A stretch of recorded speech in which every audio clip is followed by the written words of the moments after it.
Wai-Ching is here. I know the mind-body medicine, how it affects the way you think, the way it behaves. It's all changes, and your neurochemicals are changed, your immunology is changed, your manifestation are changed. A lot of people, and I know it for a fact, you know it for a fact, that people are walking, they have got a short leg, and they're still walking. There is no pain. They're still walking on the wall front with this.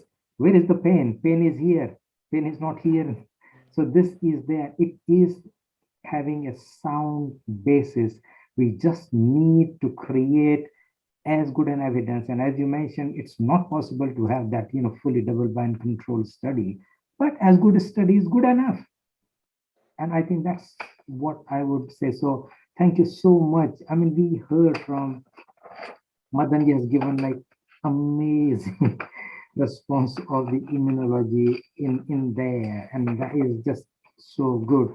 We heard so much of the practical experience.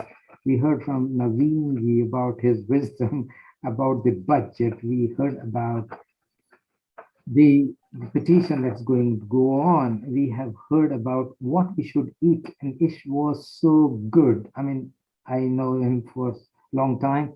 He belonged to my place where I was born. It's a place in India called Jodhpur. And, we are there, Madan as well. We're connected there. The Institute of Ayurveda. I was trying to get Dr. Kandel, which I and Madanji talked about. Unfortunately, we couldn't connect and we couldn't come. He has got wisdom. These guys are pillars. They are pillars. They have got decades of experience, and that is not like flimsy. It is a solid experience. It's a pyramid. We are seeing the tip of pyramid. We are seeing the manifestation. We are seeing the effects. But it has got such firm rooting. It has got such solid evidence, which may not be in form of the randomized trial, but it is experiential trial. It's in form of the case reports. Now it's our job to get those cases, the case reports, the outcomes, dug it out. And I will appreciate Neha with your research experience, and Madanji and Ish, we are publishing a journal so that we can put these in a scientific way for world to see it. And we get this integration going and compel the commissioners to see that this is how we are going to save the money. This is how we are going to improve the quality of life. This is how we are going to reduce the suffering. And you have got no legs to stand on continuing what you're doing.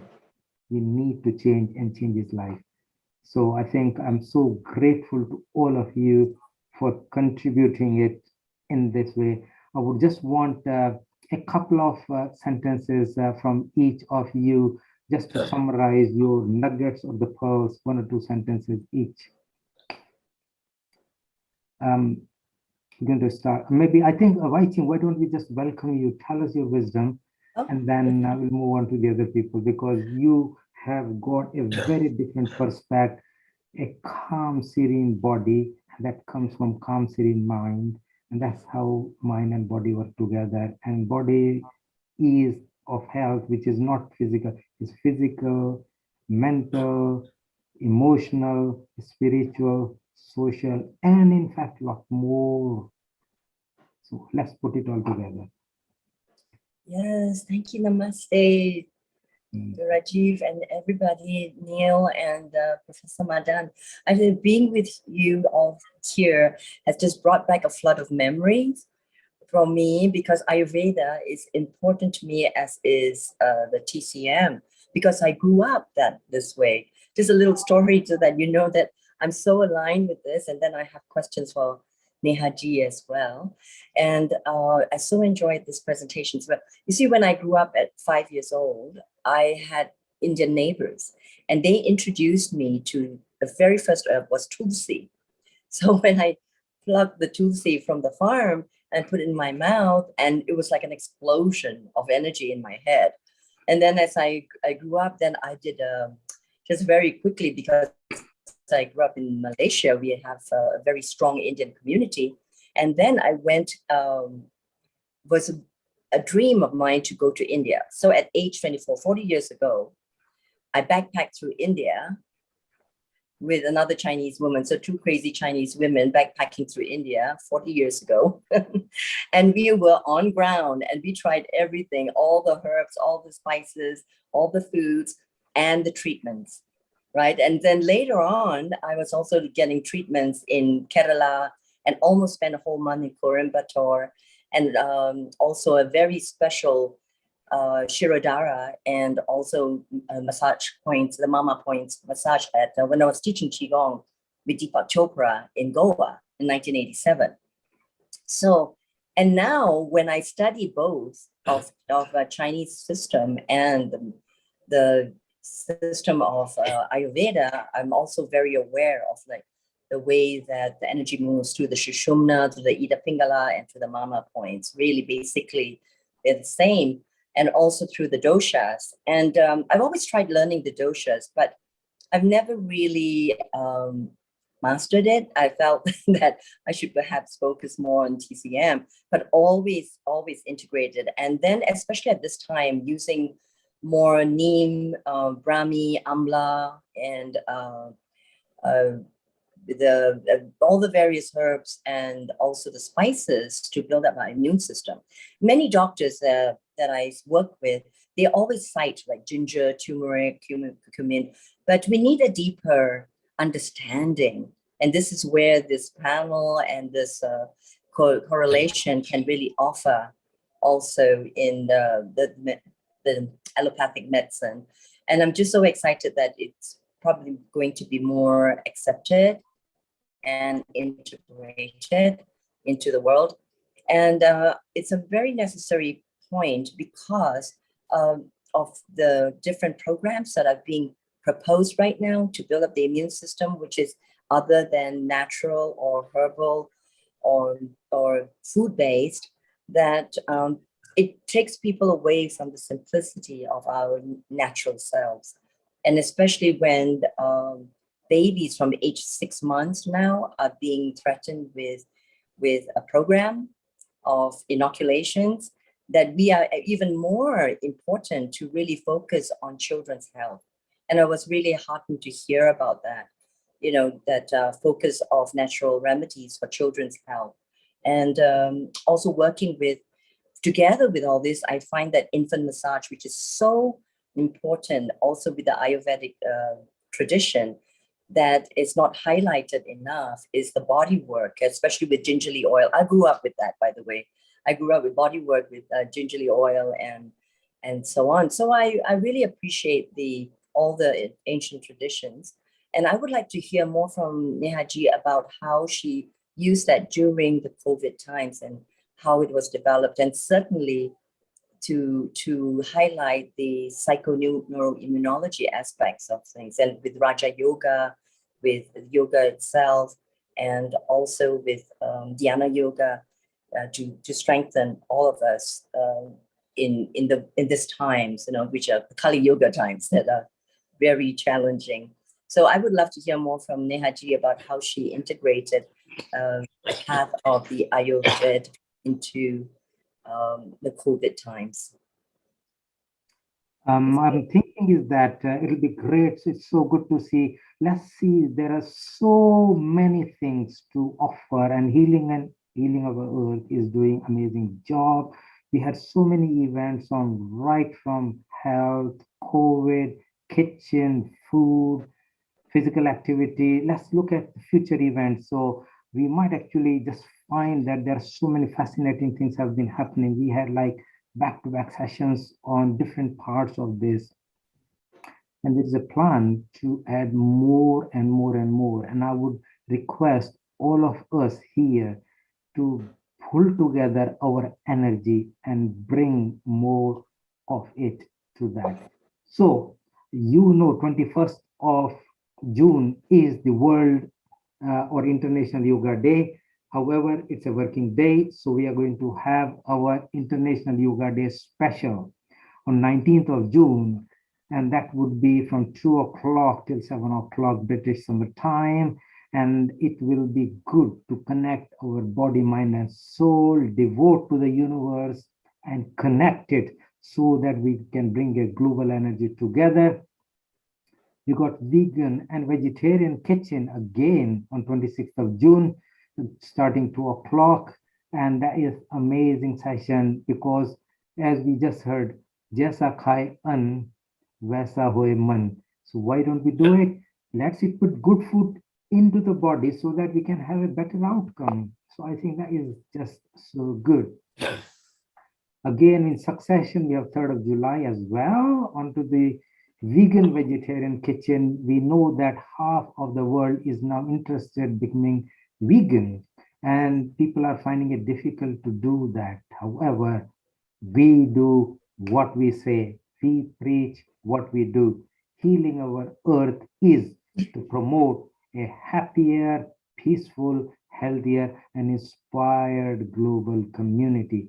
And we do this by delivering multicultural online edutainment, which is education and entertainment. And we devote it on a regular basis. And you cannot believe that it has gone week on week on week for years, 133 episodes every single Sunday, 6-7 hours.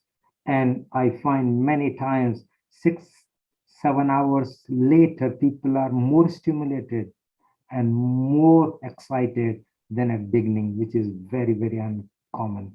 So let's just pay a big tribute to Nil Kumar, who actually is the director and is the main mastermind behind it.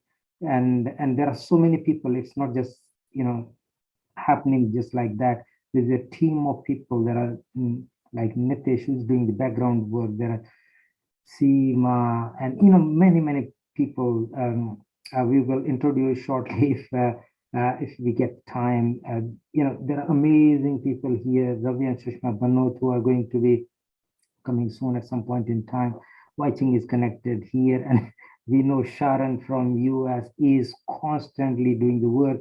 But we have people across the globe, and that's why this is global mission. And the reason what I believe is going to happen is because we are global power, and we have got at least 60 or 70 stalwarts who are continuously working it. And as I mentioned to you, we've got scientific journal that's going to come out soon. We've got a publication which is separately, which is semi-scientific, that will come out. We got the big drive of the people. We have got groups of people who will be working together in terms of Ayurveda, in terms of homeopathy, in terms of yoga, in terms of Tai Chi. And they are going to work. They're going to produce more and more evidence. They're going to produce more papers. They're going to propose proposals. And then we are going to bring it together. It's going to happen. Time is right now. Why not we make it happen? Thank you so much to everybody for contributing from their heart. And I would just like to say thank you to all of the speakers with amazing science and the evidence they've produced in terms of how so far has been helpful, just amazing. So thank you so much indeed. I might actually see if there's anything else, last words from Madanji, Kanubai, or Nitin, and Ish is here as well, and Rajan Ratnakar is here, I think. So just, I wouldn't say long, but probably 1 or 2 sentences each would be quite good. So Madan, I think you are going to start first, so please do. I know there are enjoying people. Gunesh Dadial has Sunday is a great session. So I know there are people across the globe who are appreciating what all of you are saying, and I'm merely just a conductor with no much as brain as you have got, but I think it's making impact. I can see it. So Madanji, please. Ajiji, thank you so much. Number one, I just want to put some discussions in the context of a document. I put the chat. Put the link in the chat box, but people who are watching us on YouTube, I just want to draw their attention to this policy paper, 2030 Roadmap for India-UK Future Relations. Again, as I said, it's available on at the gov.uk website. I want to take you to the very last point here. I've highlighted it here. Ayurveda and alternative medicine, 32.1. Explore cooperation of research into Ayurveda and promote yoga in the UK, number 33, point number 33, NHS partnership and health worker mobility. There are many points here that we should visit and we should understand very clearly. So Kanubai is here. Kanubai, this is just to draw our common attention to that one point. The second thing that Naveenji calculated very swiftly, and Manmohanji pulled this up. I've been just working on, if you can see my screen, I've been doing some calculations. I'm not good as a business person. You are the MBAs and accountants here. I've just looked at the numbers here. For just one condition, type 2 diabetes, we could do the same calculation for obesity, hypertension, chronic pain, etc., etc. The figure I have here, estimating 25 million pounds a day as NHS expenditure, NHS UK expenditure on a daily basis for direct care for type 2 diabetes. It works out. Naveenji wanted 0.5% of this, and I've got the number here. 0.5% of that 25 million a day is a very small amount. It's only 456 million pounds, just under £500 million a year. And that's a very, very small amount compared to what the system is spending. And Naveenji put it very, very nicely, succinctly by saying, we don't need 456, take a smaller part of that. Give it to what Nehaji and other people are doing. Give it to the researchers. Put it in the hands of some creative programs. Manubai is here. Kanubai will tell us how to bring the good physicians, the Ayurveda physicians, and how to show that there can be benefits for the world, for the people. Thank you. I think Naveenji wants to add something here. Thank you. You see, Madanji and Rajivji, I will take only 1 minute because I know that you're very, very short of time. So the point is here is that we spoke at length about diabetes. So the thing is that, and we spoke at length about science. First of all, Rajivji, Madanji, you are real learned people, you are learned scientists and doctors, but we Ayurvedic people will redefine what is science. Because first of all, whenever you talk about the science and scientific wisdom and scientists, so first we have to define what science is. Because science is not what is described today as science. Because this definition of science has been modulated according to the Western model. But we have to bring the real model of Ayurveda to define what science is. When we define what science is, then people will understand what science is. And then we are talking about diabetes all the time, and 25 million, which is a very good figure and very, very nice to hear. But the point here is that then we have to come back to the Ayurvedic principles, not only in theory, but in practice too, because Ayurveda divides Parmehi means diabetic, into two, like the whole world is divided into Nastic and Astic. You say Astic, atheist, and you like non-atheist. So the whole world is divided. Vegan, non-vegan, vegetarian, non-vegetarian. So you can divide the whole world. So I can also divide the whole world of diabetes into Krish Parmehi and Medasvi Parmehi. What is that, Rajivji? Perhaps you will not know, and all the beyond my head. Yes, because many things will go above your head, but to bring it to your head, this is our job, and we will do that. And I'm already doing that now. Krish Parmehi means the diabetics who are lean and thin. And Medasvi Parmehi means the diabetics who are obese. So simple. I will divide the whole diabetic into two worlds. And this is where the science begins, and not with IDDM, not with NIDDM, not with gestational diabetes. You have described in WHO the definition of diabetes. That is wrong. So we have to first redefine. That is my say. And thank you very much for giving me time. And I will keep. Chris, when you say Chris Parmehi and Miss Parmehi, what does Chris or Miss mean here? I'm telling you, sir. I told you, but you were busy in the computer. No, So no, that's no, why, no. no. So I tell you, Krish means lean and thin. I know. Is it like Chris like Krishna, or is it? No. Krish like kar, adhi matra ki ra, or sha. Krish. Krish means it can be. Krish means thin. Okay. And Medasvi means obese.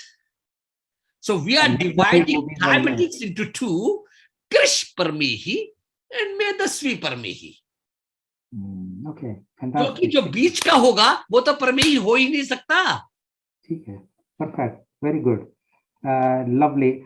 Ish, a few words of wisdom in a couple of sentences, please. It's wonderful listening to all of you, and I really want to keep enjoying, and very wonderful to listen to Madanji, and his involvement is always so inspiring. He is so quick with getting the on-spot information right in the group that I've been observing for last many months. You name it and he would soon be sending you the document directly from the official websites. So maybe to conclude with one sentence, first of all, we really could not listen to the question which Judith had. Somehow we could not connect to her, and apologies for this. And as we were discussing, Rajiv ji, last time, the future course can be, we could be taking up with one disease and defining a protocol for it. Where does yoga come in? When does naturopathy come in? What does allopathy offer? And when we reach to the same platform and we design a protocol for dyslipidemia or diabetes or chronic pain or fibromyalgia whatsoever, where does TCM fit in? What are the marma points? What are the acupuncture points? Then this wholesome picture will be unique in the world. First, because we all are so experienced, we all might, like I might not be very wise, but we have all our lives been into our own systems and we know some bit of it.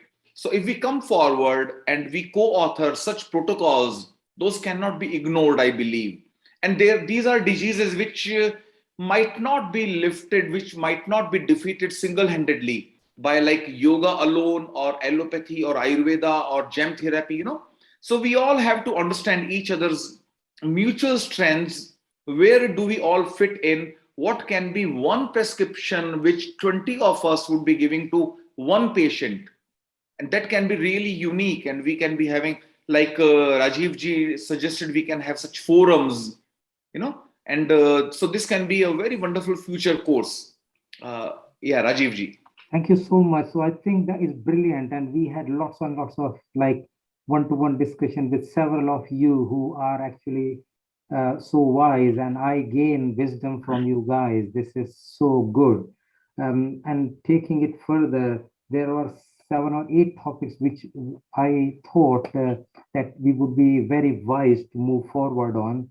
One is chronic pain, one is diabetes, one is obesity, one is dementia, one is Parkinsonism, ADHD, autism, and high blood pressure. These are the topics where there is no real like cure in the conventional medicine. So if we come up collectively on how we can move forward into these and bring, I'm not saying we would be able to bring a cure for everything, but at least near cure or a good control on it, which is a permanent or even semi-permanent, that would be extremely good. So I think, again, as I mentioned, that we have already created the groups. So please, please, please, I request you to join the groups. Please send me your email address so that we can give you the username and password so that you can go into it. And then that would be ultimately beneficial in creating the evidence, because nowadays, if a person on road comes and tell you that I can make you millionaire, the first you come, who the hell you are? What is the evidence? So everybody is asking that. So I will suggest that please, whosoever, please join us.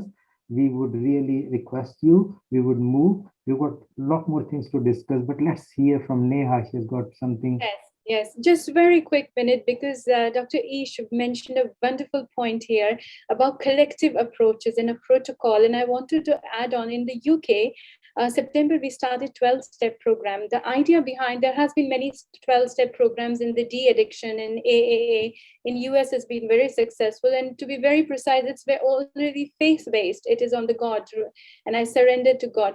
But we didn't want to do on the faith-based. We wanted to do on the Ayurveda base. So this 12-step we created to integrate all different components of Ayurveda, including yoga and different concepts. So the very first week to understanding, because from the physician, we understand the patients and the knowledge, awareness, what we also do as a counseling, patients counseling about self-care. So the exactly first week we designed with Ayurveda physician, we implemented. The second week we did diet and nutrition part of it, the lifestyle modification, third week. Fourth week, we introduced Marma.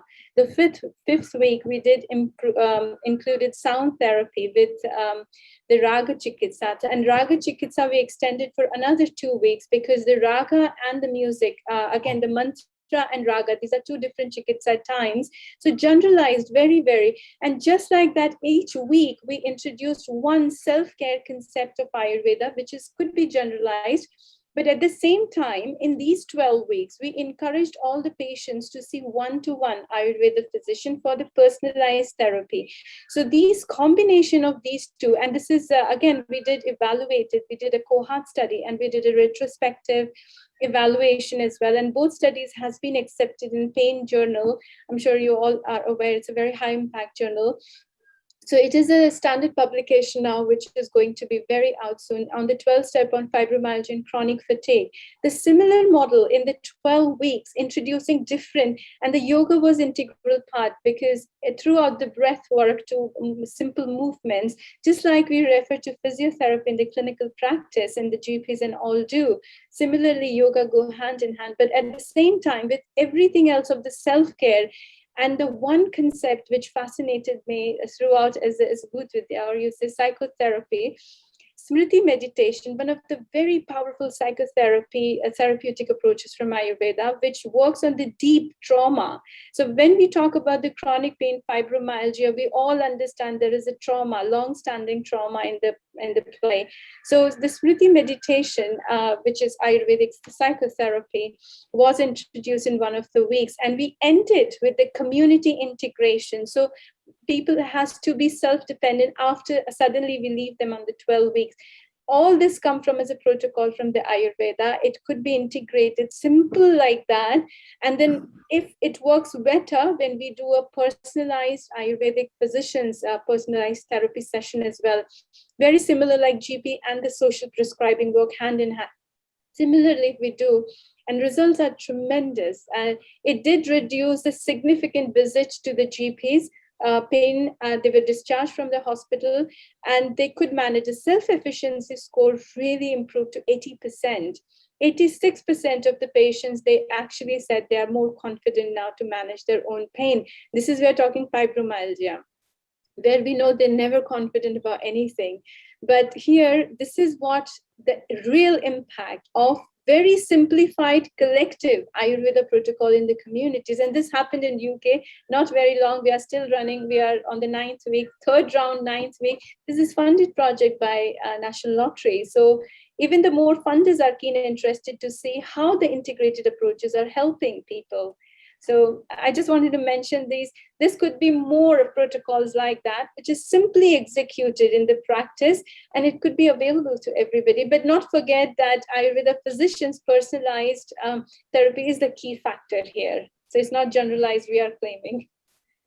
Neha is amazing. I do a lot of work with fibromyalgia, and I'm very keen. So I think we will connect outside this. Well, to do that. We have kind of developed some natural, like plant-based treatment for that, because they change the neurotransmitters. As you know, that basic defect, it's a false pain. There is no real problem. So this false pain, change the neurotransmitters and rebalance that. The false release is actually modified to balance it out. And that actually has amazing effects. And this is from common things, including a very design, which is my own formula on the ginkgo biloba and the beetroot extract and the green tea and all these things, which are simple things you eat. And this is, if you design and you connect them in fixed quantity, the combination has a trigger effect, and they keep triggering each other so that it rebalances the neurotransmitters and the false signals go away. So we can just do it together, that, this, and the whole idea of integration is bring it together. And who is the beneficiary? The patient. And you can save millions and millions of pounds. So I think it's amazing session. Thank you very much for your wisdom. And I think it's my time to really get to my two amazing diamonds of the healing our earth, who I have known personally for some time, and we have been in a deep discussion. Ravi and Sushma Banot. Ravi, many of you would have seen on Healing Earth before. He is a gem of a person. He is an MBE, and he has done a lot of work. He has got pharmacy background, and he has moved on to it, onto Ayurveda. He is actually a key figure in the Ayurveda Institute of Europe, written many books and public articles, and is coming up with lots of new things. And he is joined by his worthy wife, Sushma Banot, who is equally amazing and charming person, but very, very intelligent. And I have been very fortunate to meet this lovely couple, and they have touched you to the heart, and they are so polite, and they are very, very wise. So they are going to be hosting our next session, taking this Ayurveda, which we have built over nearly 3.5 hours, into even bigger session, and having a deeper wisdom into it, and bring people together. He has been instrumental, and he would be one of the big leaders about our Ayurveda group. As I mentioned about, we will have peer groups within the integrated health of different people who would work on bringing the evidence together, so that we have compulsion onto the commissioners that, look, this is bringing a cost-effective benefit. Why you're wasting money? So I think with that, let me give a big round of applause and bring onto the floor Ravi and Sushma Banot. Namaste. Namaste, Ji. So global namaste to each and every one of you. It's so fascinating. We're people from Ecuador, America, UK, India. It's amazing. And big thanks to Neil Kumar, who makes it happen week in, week out. And really pleased, Rajiv, that you're really in the bull by the horns and doing everything you can. And we have like people like Professor Madan, a huge figure in every sense of the word, and a lot of people who are joining together to make Ayurveda more accessible to everyone in this country for sure. And we're certainly going in the right direction. So I'll hand over first of all to my wife, Sushma. Namaste, everyone. Global namaste. And it is actually truly an honor to be amongst you distinguished people. Thank you for the lovely introduction, Rajivji. It was really touching. I hope we are worthy of that. And just listening to all of you, it's absolutely fascinating and so enriching to know how Ayurveda and its concepts are being actually helpful and being slowly but surely being brought into the mainstream. And I suppose that's where we come in, where we are able to see the benefits of it at the grassroots level, where we give the advice to patients, where we see them day in and day out, people in the community, we see the benefits of it. And it's really great to know that it's slowly being brought into mainstream medicine with the help of all you distinguished people there. Thank you, Neilji, for organizing such wonderful Healing Our Earth seminars. You really are a gem. So we're talking about immunity, and really we just like to just tell you a little bit about what we can do with that. So the word immunity recently, it's been flying around more than ever before the last 2 years, all for obvious reasons due to the virus. And all of a sudden, everybody's into immunity and everybody wants to know the ways of increasing it for our own protection. And yes, of course, it's important. Of course, there's different ways of improving our immunity, but what's really important, I feel, is let's not get away from the basics. And as we know, Ayurveda has all the answers. So 2 years ago, before that, we barely used the word. Now every day people are talking about something or other to increase our immunity. And as you know, being doctors, some of you here know, the people who had good immunity did well, and the ones who didn't, they had a different story. And some of these stories were very sad. They couldn't deal with the virus, and we personally have experienced that, Ravi and myself, with our own family.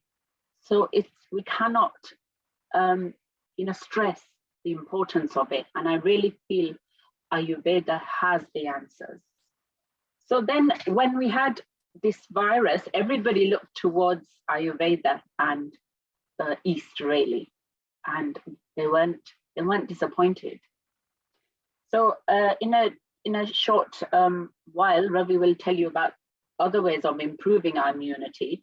But what I'd like to just say on a very simple terms is what we can tell our people in the community, patients, is the digestive fire, as you know. If it's good and burning brightly, then we're less likely to get all these diseases that we are talking about today. And so the message here we want to convey is let food be your medicine. If we have the weak digestive fire, then we'll get to all the toxins that are accumulating, which will clog us up and reduce our immunity. So we need a thing that's very basic, but very few people actually put it into practice. So we need to get that message across. A healthy, balanced diet from an Ayurvedic perspective will help as well as all the other arms of Ayurveda like yoga, pranayama, and our daily rituals. There's some simple messages that we can give, as well as the whole herbs to help to maintain the balance of our doshas and strengthen our digestion and build healthy tissues. Some of the foods that we can tell people about are those that are rich in A, B, C, and E, in iodine, selenium, manganese, and zinc. We can have simple messages put out there about increasing the green foods, the chlorophyll-rich foods, spinach, mustard greens, sog to us here, spirulina, parsley, broccoli, the oranges, the yellows, like the vegetables, carrots, peppers, pumpkins, and don't forget the fruits like berries, apricots, oranges, the dry fruits. So slowly and surely, get people to incorporate these more and more into their normal, healthy diets. The dal's a staple part of our food. Suddenly they found that is great for increasing immunity. And don't forget one of the things that I always recommend for any trauma, illness, is the haldi milk, which I truly believe in. And I feel that is one of the things that personally helped me through the COVID crisis. And remember about getting a routine. Ayurveda is very big on our normal daily routine. If we can get these messages across to the people out there, they'll suddenly find life gets easier, the dis-ease gets less. Some of the herbs I use are things like sitapaladi, the ginger, turmeric, and tulsi, which were quite important for that lung function that has been so has been affected during the COVID crisis.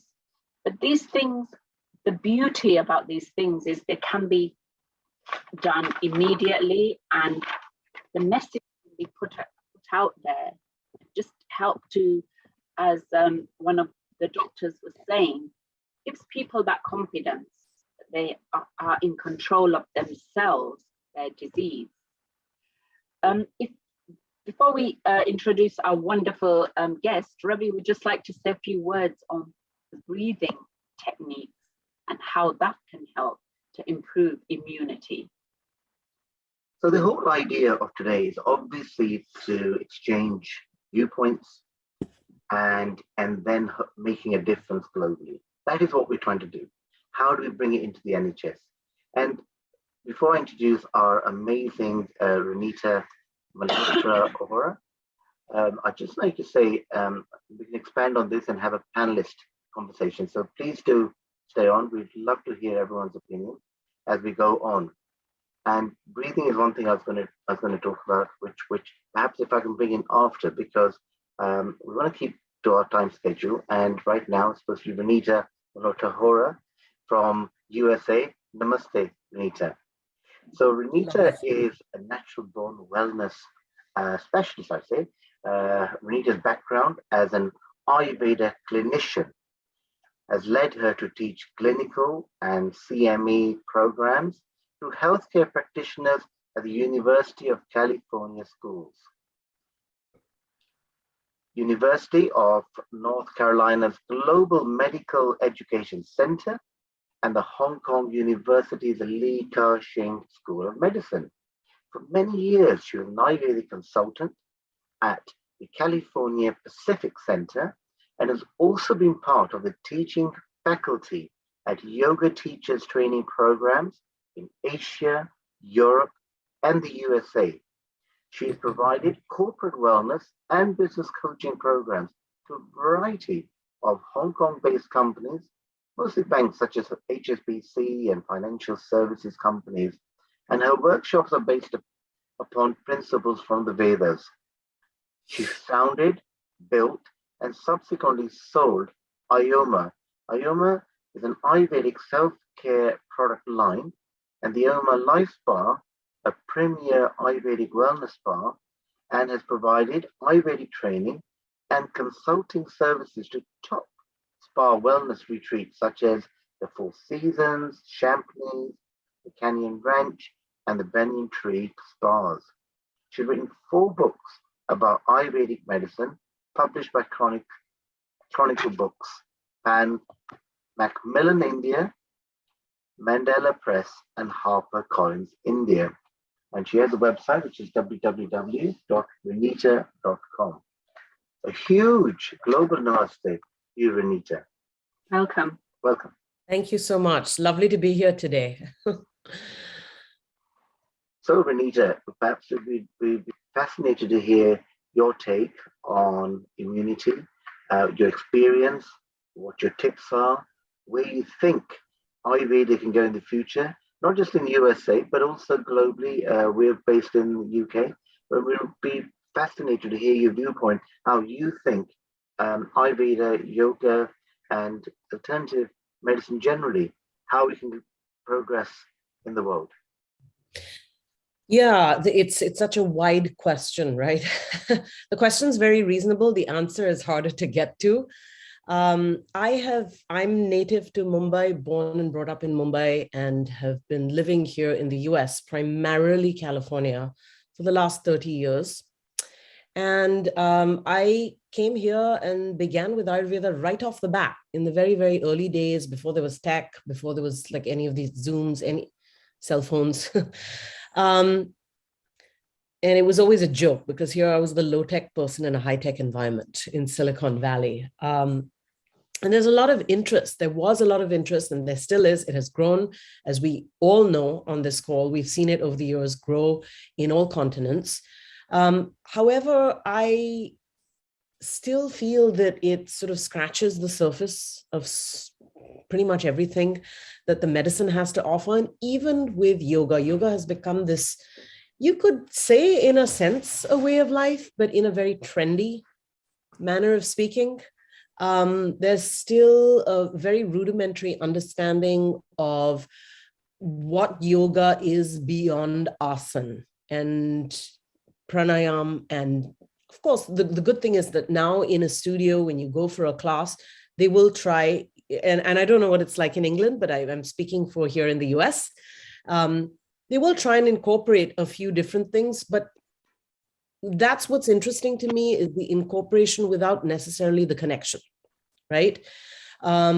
Whereas these, ancient Vedic forms that we have, yoga, Ayurveda, there is an interconnectedness. So I feel my take as an outsider, meaning an Indian abroad, is the best thing I can do is to help dissect what these are to the person here in my environment and help them apply just a little bit of something into their daily routine. You were talking a little bit about, Sushma ji, you were talking about routine, right, as I came on, right? And I think that is just of paramount importance, because when it comes to building health, building wellness, building immunity, what I have faced and continue to face, and I'm sure this is the case with many of you, is suddenly when things go wrong, people will be, oh, what do I do? What do I do? How do I turn to Ayurveda now?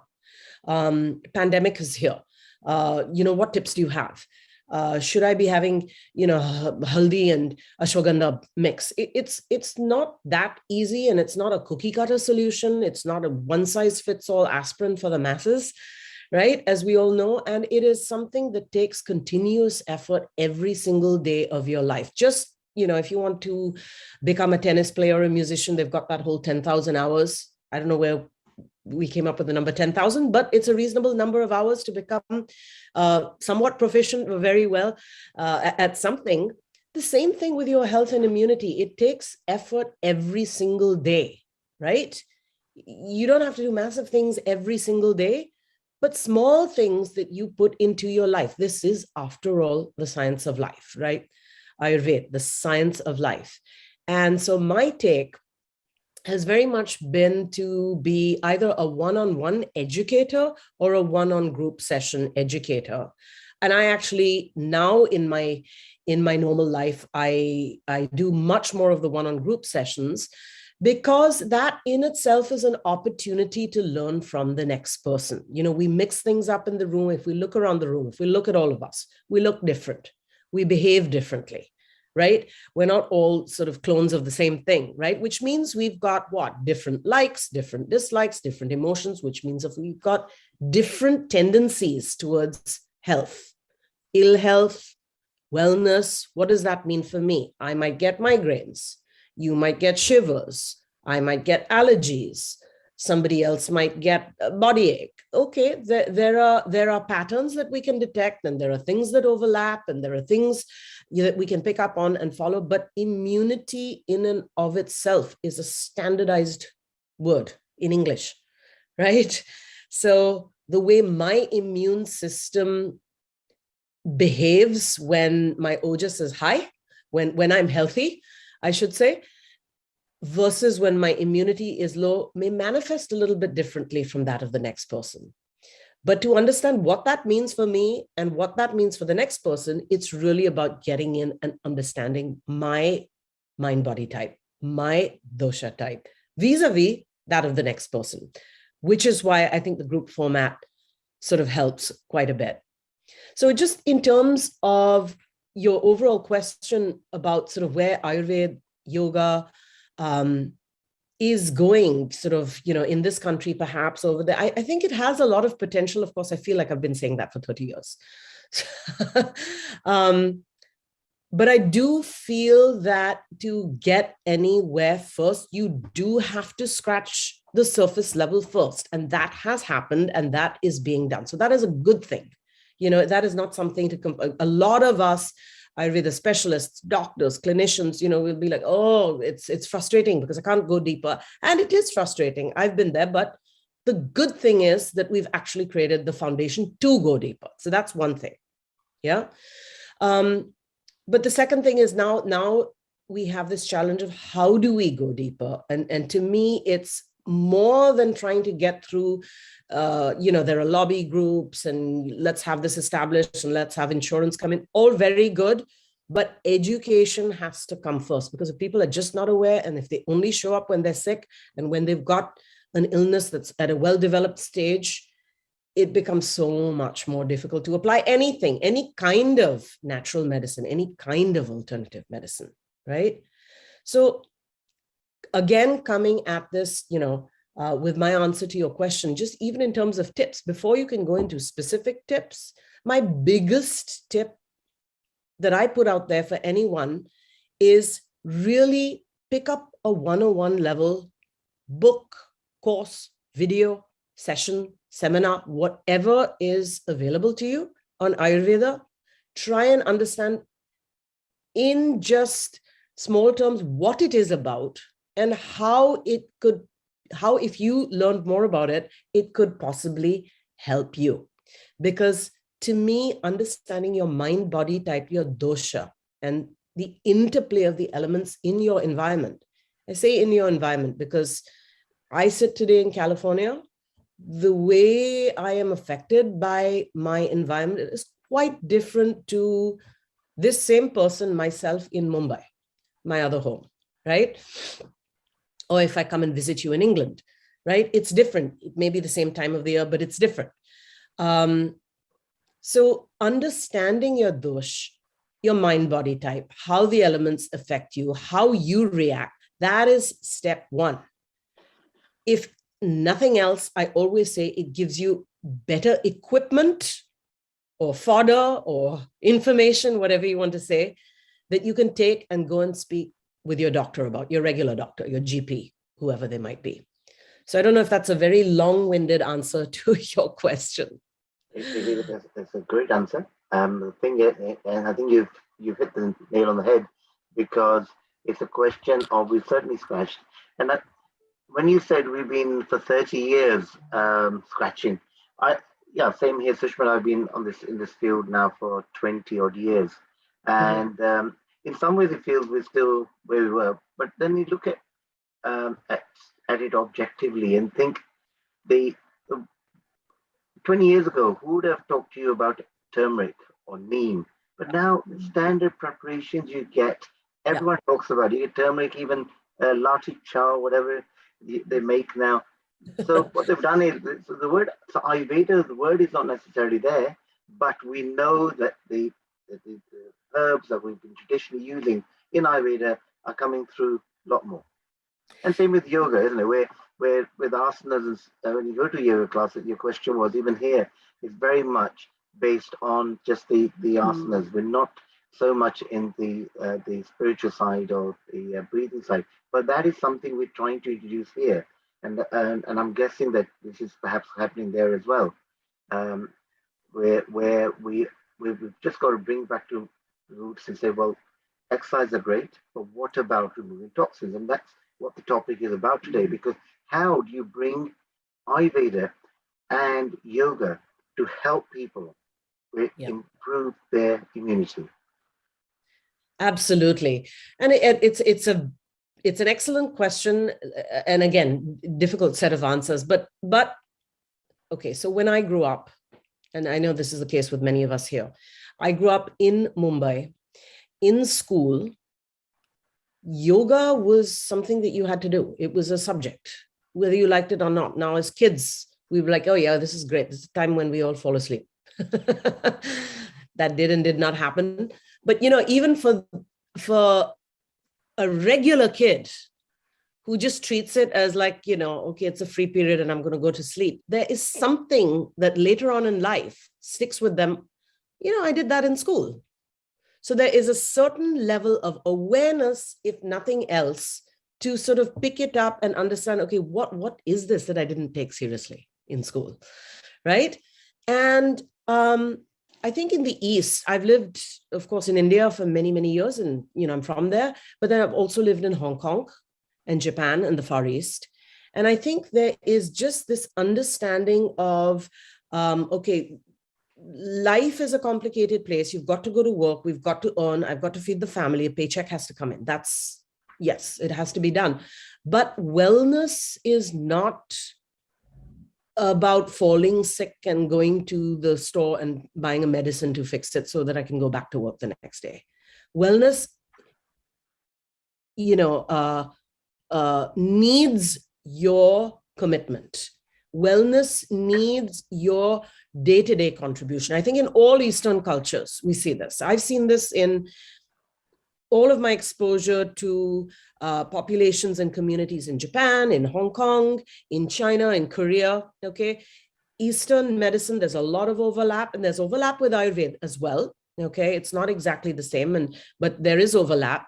And that philosophy of coming at it daily, really does come every day. So there are yoga sessions outside. There are Tai Chi sessions outside. Even now in the West, you see, the older generation doing their Tai Chi in the park. In the East, you see people doing yoga in the park. Of course, in India, you see this all the time. But even in the Far East, we are not seeing a whole lot of that here just yet, but definitely in California, it's begun to happen. It may be happening a little bit more on a, what are the words I should use carefully, trendy basis, right? Where it's more like a boot camp. And there's nothing wrong with boot camps. I mean, like I said, you got to start somewhere. But, so there's a lot of, where I am in San Francisco, there's a lot of outdoor fitness boot camps, and people will go running and triathlon and marathon, and then they'll do stretches with the bands and things like that. But I'm seeing more of that kind of thing with some yoga now. Some, again, it may be for a trendy point of view, but at least it's beginning somewhere. What's important about this is, I think it has the potential to grow into one of the things that you were talking about. So for example, if I'm in Bombay and I live in an apartment building and I look out, I can see laughter yoga camps happening every morning. I can see pranayam activities happening every morning, whether it's starting with basic, Nadi Shodhan, Kapal Bhati, or, certainly over here, you'll see art of living and certain types of outfits, getting together people, doing things like, Sudarshan Chakra and breathing courses and things like that.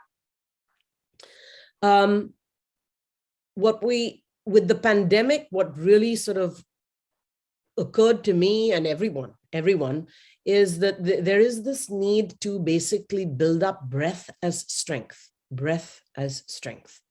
right? It's, of course, it took a pandemic to wake people up to that idea, but these are the things that, we have this concept in Vedic terms about, creation, preservation, destruction, and that cycle, right? And preservation really is a balance between the chaos and the order. And the order cannot stay orderly if there's not chaos injected to shake things up every once in a while, right? So the only thing that is consistent is the impermanence and the change. That is what preservation actually is. So even if it takes a pandemic to wake us up to this idea of breath being strength, I'm not trying to say pandemics are a good thing. This should, got to be really careful, but at least it has begun to happen. Okay. And what I find fascinating is that once that is introduced, into a session, and I'm going to call it a session because a session often starts off as a fitness boot camp, very Western kind of fitness boot camp, right? But you introduce breathing exercises, you introduce the fact that these come from yoga, and then once, the participants can continue on a on that basis for a certain while, they begin to see differences. It's not just in things like lung capacity and breathing ability. That happens, of course. But how is it that, I'm sleeping a little better, or my digestion is a little better, or, that, yes, of course, because this is what I was talking about, the interconnectedness, right? Now, this is where the Ayurveda comes in. And I can now begin to talk about digestion because all of a sudden there is a context for it, right?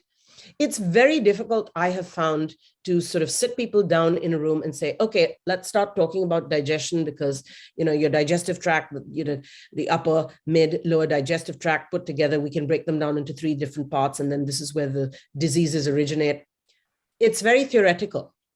And people are like, okay, yes, but why and how? And, is that related to the gut brain? It is the gut brain, but it's just defined differently, right?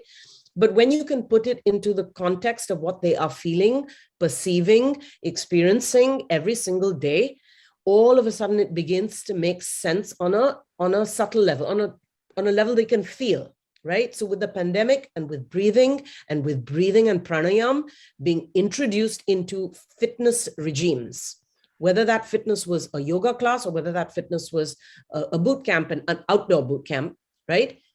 The other aspects of these medicines, the related aspects, began to make sense. And so this is what I think we have potential for, certainly here in the US, certainly here in California. California, I think we have a luxury because we just got better weather around the year. So actually we do have a round the year philosophy on the East Coast, in the Midwest, in other parts of the country. It's, of course, more difficult because you've got winters and snow, and it's easy for me to say we can sit outdoors, but you can't necessarily. But there are ways to sort of do this. And this is what I would like to see, is the introduction of something like pranayam, like laughter yoga, these simple things which we don't even think of as anything. We just think, okay, this is what we do, right? This is what I do in the morning, right? I used to wake up as a child and do this to copy my father because I saw him doing that. So if we don't think of it as, it's an exercise that I'm doing, but if we can incorporate this, starting with 5 minutes and going up to, whatever is comfortable in that fitness boot camp regime, exercise regime, then we can begin to see the difference. If that makes sense. Rita, what you're actually saying makes sense, because in Ayurveda, it's a different way of looking at any illness, in the sense that, for example, today's topic is about immunity. And in Ayurveda, we say there are 3 different pillars that we need to look at. Number 1 is perhaps your immunity as you were born, maybe from your parents, that's your inherited resistance. And then when you actually get an infection, or you get something like, say, COVID, then all of a sudden your immune system has to kick in place. You may be either vaccinated or you get some sort of treatment. But then there's a third, which is the important, which is what you're really saying, which is the lifestyle, which is how do you increase your immunity on a day-to-day basis. So whether it's through laughter yoga, whether it's through the breathing, whether it's through eating, whether it's doing things together to improve that immunity. So when we try to introduce Ayurveda in this country and say, let's take it forward, we don't necessarily have to be looking at herbs and people have supplements necessarily. It is all these 3. So particularly the third one, isn't it? The lifestyle and the collective work we can do together to help your immunity per se, isn't it? Absolutely. I think you've touched on a very, very important thing, because I think a lot of us from India, for good reason perhaps, tend to get stuck on the idea of herbs. And I mean, not just us who are specialists in the field, but also the audiences. And they tend to think, okay, what's the secret fix? What's the and then that's like saying, how does the herb then become different to aspirin? Of course, it's different because it's not chemical. But if it's something that is a quick fix, or even if it's not so quick, a fix that I become dependent on, that is not me learning about my immunity, to your point. So yes, the immunity that you're born with is one thing, but then what you're exposed to and how things develop based upon your life patterns and based upon where you are and circumstances around you is a whole other thing. What I have done, focused on a lot in my life, because my life, a lot of my life has been here in the US, or let's just say outside India. Yeah. I have not had in those days, in the early days, it would be like, oh my gosh, I don't have the access to so many of the jari bootiyan that, I can just like easily walk down the road in Bombay and get. But that's not the answer, because the answer is not, okay, get it from there and bring it here. Because once you do that, you once again are not harmonizing with the environment, right? You're bringing something from the outside, from across the world, right? Something that is not native to where I am here. So what my take very much is, you've got to look at what is available to me right here, right now. Why I say right here, right now, because right here, right now is June. And what is available to me right here, right now is in June is a lot different to what will be available to me right here, right now in November, right? So when this idea, which is again, very California idea of seasonal local produce, that started coming into vogue, I don't know, 10, 15 or so years ago. And it was great. But to me, I was like, well, that's great, but isn't that just common sense? I mean, that's Ayurveda. That's what we do. It's seasonal, local, what is available to me. So I worked with a lot of health spas. I worked with, nutritionists. I worked with farmers. And then I worked with retail outlets like, the name Whole Foods or Rainbow Grocery, things like that, to basically help them understand what is locally available from an ingredient point of view. And I'm careful to use the word ingredient, because the ingredient can be used in food and cooking. The ingredient can be used as a medicinal botanical. It could be used in powder form. It could be used in tincture form, in a fresh form, depending upon what is available, where and how, right? But essentially, this is an ingredient, right? And I would work with a lot of them. I'm not a chef myself. I'm not a food, one of those amazing sort of chefs, and they do those fancy things with foods and foam. And, I'm not that person. But I do work with people in just helping them think out of the box in terms of how to use these ingredients in their food. For example, I have a friend who I went hiking with yesterday, and she has an ice cream shop, gelato and ice cream. And I encouraged her to sort of experiment with savory ice creams.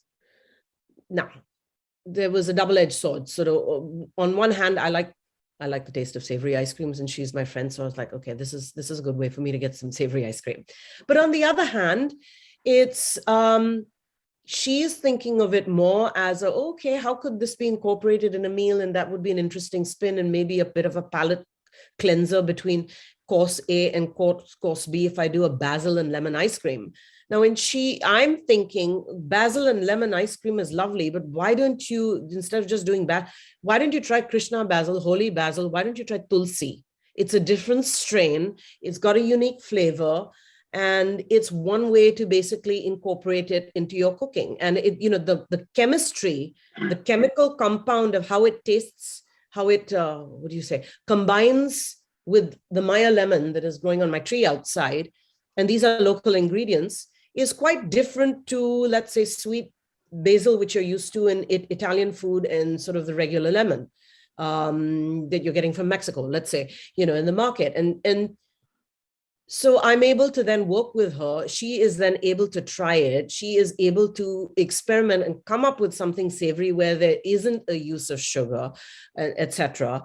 And in a sense, we are then now introducing these same very ingredients, but in a totally different format that nobody's thought of. And, once she supplies to restaurants, right? So once the restaurants have experimented with this, all of a sudden, then she's like getting the orders for this particular ice cream. So it's very much this comes back to, it's the education, right? It's the education, it's one-on-one, it's who do you work with, it's how do you work, right?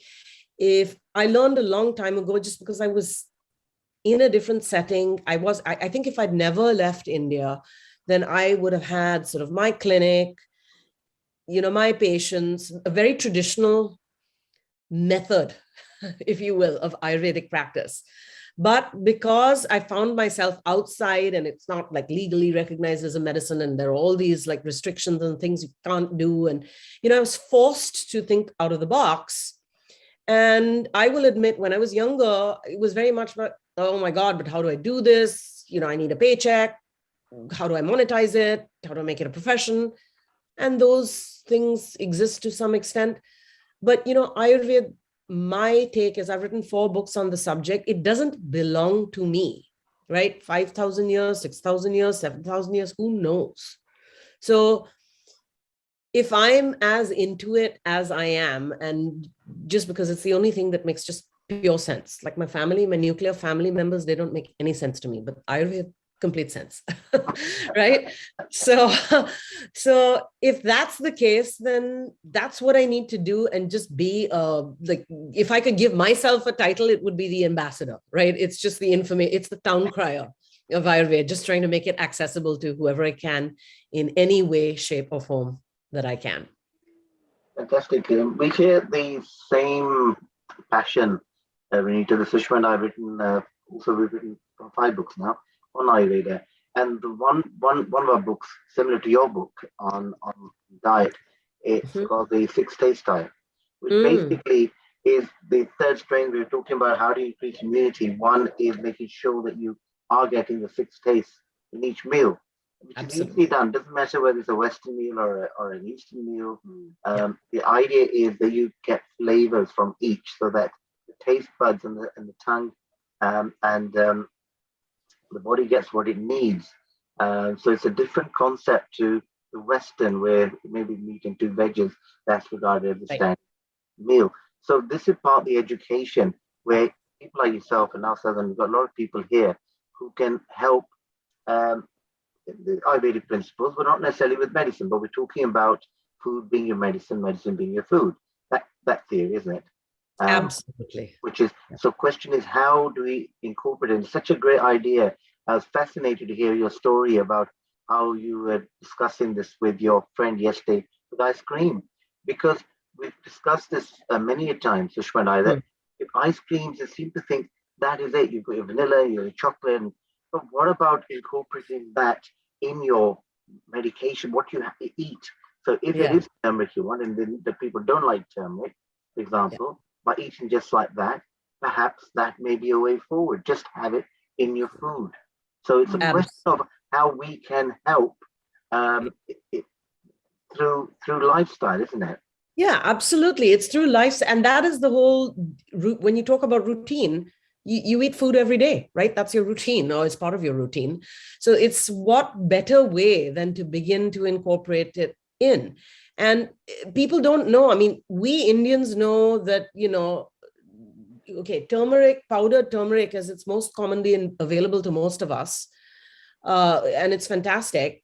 But kachi haldi, which is now available in the stores, the turmeric in its raw form, is so much more interesting to me and tasty, and just something you can munch on every day. If you like, you munch on a cucumber, you can munch on, although it's available now, at least in California, there's still you don't find it in Texas, for example, or Idaho. People don't know there is such a thing. Oh, really? Like ginger, but that's ginger. No, it looks like ginger, but it doesn't. It's more orange. It's smaller. The root is small, and you can actually bite it. And it's not, although we say it's pungent, it's not pungent. I mean, you can bite on it, right? Of course, in India, we'll make achars and pickles, and then there's this whole fermented culture. So there's a lot of things you can do and ways that you can go out of the box. Now, you're right. 30 years ago, 15 even years ago, turmeric wasn't a thing. Now there's turmeric latte and all this kind of stuff, right? But Mona, actually, the hiking friend, you've given me an idea. What she should be doing is taking the kachi haldi and using that to make the turmeric ice cream, flavor-wise. Sounds good. Yeah. So anyway, I went off the beaten track. So I know you're interested about the books you've written, the Ayurvedic diet, for example. What made you write the books, and what's the difference between the books? Yeah, absolutely. The books. We've got it on screen at the moment. The Ayurvedic diet is on screen. Give me just one sec. I will try to pull them out. Because as you said, education is so important. So picking up a book like one of yours is great, you know. Yeah. And this platform that we've got, Healing Our Earth, is to promote Ayurveda. And this is such a great way for people to learn about different aspects and your take on Ayurveda. Because there's every book we read a lot, and hence that's where the research comes from when writing books. And it's amazing. Everyone has their own take, and it's always something there that you learn. Right. So it started off with many years ago, because I wanted to, I was teaching Ayurveda. I was working with the spas and the health centers, and really wanted to explain. It was always difficult to explain what Ayurveda is. So my first book is Inner Beauty, was written by Chronicle Books. To be honest, I had a love-hate relationship with this because it was too beautiful. It was too beautiful. It was a spa book and beauty. And I'll be honest, big problems with this idea of Ayurvedic beauty and beauty care. I really do. Because we won't go down the rabbit hole there, but it's like, I understand that the cosmetic industry is a big industry, but that's not the source of Ayurveda, and that's not what it's about. So when it becomes that, it sort of really marginalizes it. And anyway,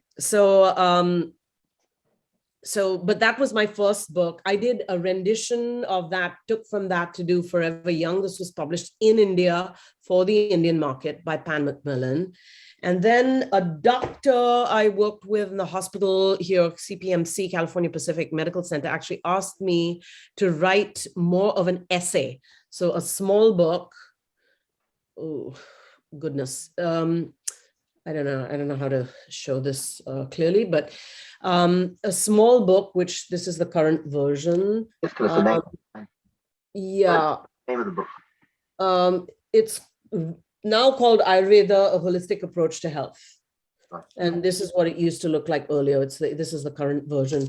And this is really to sort of explain what he said to me. He said is like, when I have a patient who comes into my office and they ask me what Ayurveda is, or I want to tell them about Ayurveda, but I don't want to explain it.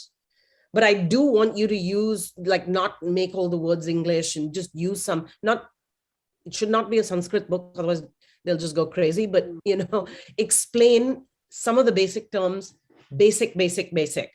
I want to just hand them this book. So I literally wrote it to his spec. To me, it's more of an essay than a book. And what would sort of, in the early days, get to me a little bit was like, can we go deeper? Why do I have to always write? In some ways, it's like a different version of the same 101 level book, right? But that's what the publishers seem to want. So, what am I going to say? The Ayurvedic diet, which I don't have a copy of, but, you had shown it on your screen earlier, that gets more into the nutritional aspects, the 6 tastes, the whole sort of how the digestive system works and how disease originates. And then it also gets into it's a recipe book. Now, what was interesting about that was I originally wrote it for the West. So the recipes were all Indian. Then I ended up publishing it for an Indian publisher in India for the Indian market. So then they were like, why would an Indian reader then want to know how to make saag and makki ki roti? I mean, that's like, what's this? So then I westernized, the recipes, but using the Indian ingredients. So it's been a lot of back and forth. And it's been interesting because I've worked with, again, chefs, nutritionists, healthcare practitioners, etc., in the West as well as in the East. So there's a lot of, I think, over the course of all of that I've picked up of, stylizing recipes and stylizing meals so that they include, the 6 tastes, and they provide food as medicine, but in sort of the Indian format or the Western format or the Korean format, or, whatever it might be, tailored to whatever the region I'm in. So, but the book that I don't have today, and the book that is actually not a book, I do want to talk about just real quick, because I do a lot of this work today, is I do a lot of corporate work. I work with leaders, entrepreneurs, business executives, people climbing the career ladder. And some of it is to talk about, to help them with their individual health and wellness. Of course, that's a no-brainer. But for many of them, it's how do I actually get my company going? How do I build teams? How do, what is my HR exercise? How do I achieve leadership? And how do I build a company that really gives me return on investment? And I use Vedic principles, and specifically Ayurvedic dosha principles. And this is something that you don't usually connect the two. And this is something that I find myself today doing much more of than immunity, herbs, cooking, health, and wellness, because there's so much demand for it. And I've done it with financial companies. I think, as you mentioned in the bio earlier, sort of in Hong Kong, here in Silicon Valley, with companies like Google, small businesses, entrepreneurs. And I find myself doing a lot of this today, because the whole mind aspect of mind body, again, people just think physical. And I'm very much for physical, because that's the starting point. But mind, of course, is fantastic. So that's fascinating. Thanks, Renita. We have all the way from Ecuador, Wai-Ching Lee. Now we've heard Renita talking about how food is, how they're using in America, and of course the herbs there may be different in Ecuador. How do you see Ayurveda progressing in Ecuador? And we've talked about all the different aspects of Ayurveda. What's your take on this? Well, thank you for the question, and thank you. I just feel such a good reflection with Renita, because we have similar paths. And I'm actually here in Ecuador from Singapore, Malaysia, Bali, and also in the spa and wellness industry, and awaiting and identifying some lands that may have water for a healing center or a hospital even. So yes, I do use foods as well. And earlier I talked about how at a very early age, I was introduced to Tulsi, 5 years old, with my neighbors. And then the whole flavor just exploded in my head, as well as the consciousness. So since then I've worked with consciousness of plants and also food as medicine, definitely, both from, and I am a culinary consultant. So I do integrate, and I use applied kinesiology to make sure that what is being presented I work with cancer patients now, and make sure that what they eat is not inflammatory. That is actually an anti-inflammatory food, right? And some of them are not really suitable.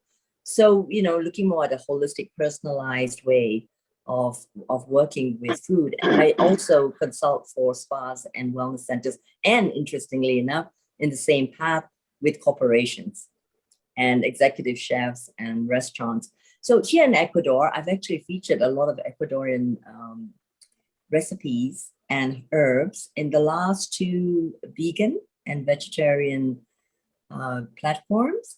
So we can look back there, but certainly the herbs here. And I have a herb garden that has fennel and basil and a lot, and different herbs here. And of course, the indigenous peoples use the herbs as well.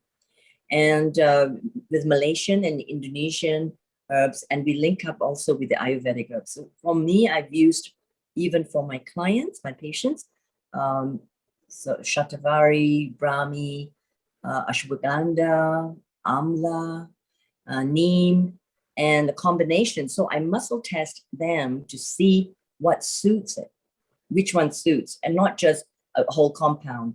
So I just wanted to also say that while I was here, a friend asked me, about going to a medical doctor. We talked about the integration of medical and Ayurveda, allopathic Western and indigenous Ayurveda, and asked me my opinion about the doctor who was practicing Ayurveda. I said, why don't you go tell me your experience? And he came back and he said, well, they took a blood test and prescribed 3 months of packaged herbs from India.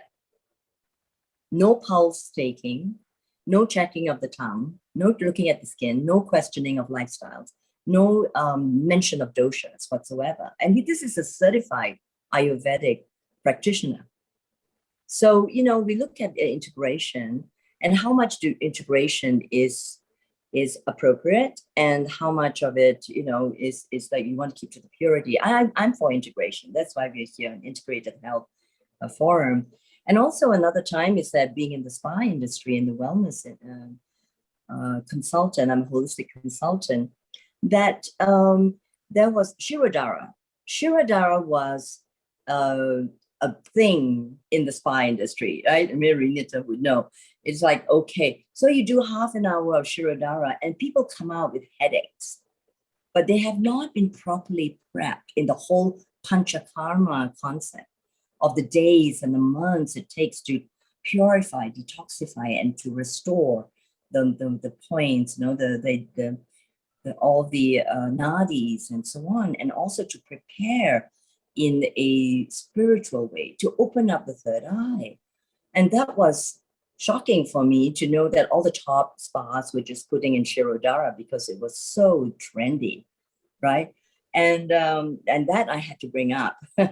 As a holistic consultant, spiritual consultant, or energy consultant, I said, you have to prep the person and then really find out what the mental state is, because that person could come out, and there were people who came out more traumatized because it's activating the third eye, and they were starting to see things, hear voices, and they were awakening spiritually, but without any grounding, without a counselor to know that this is the person, it's the right path. We also have that in the practice of integrating, for example, TCM, Tai Chi, just Tai Chi, Qi Gong into the spa industry without any basis of energy. And I've seen that then they have cathartic experiences and there's no one to really take them through because, as Renita said, it was more an asana-based yoga, and it becomes trendy and wearing trendy clothes and, you know, drinking green juices and carrying your yoga mat.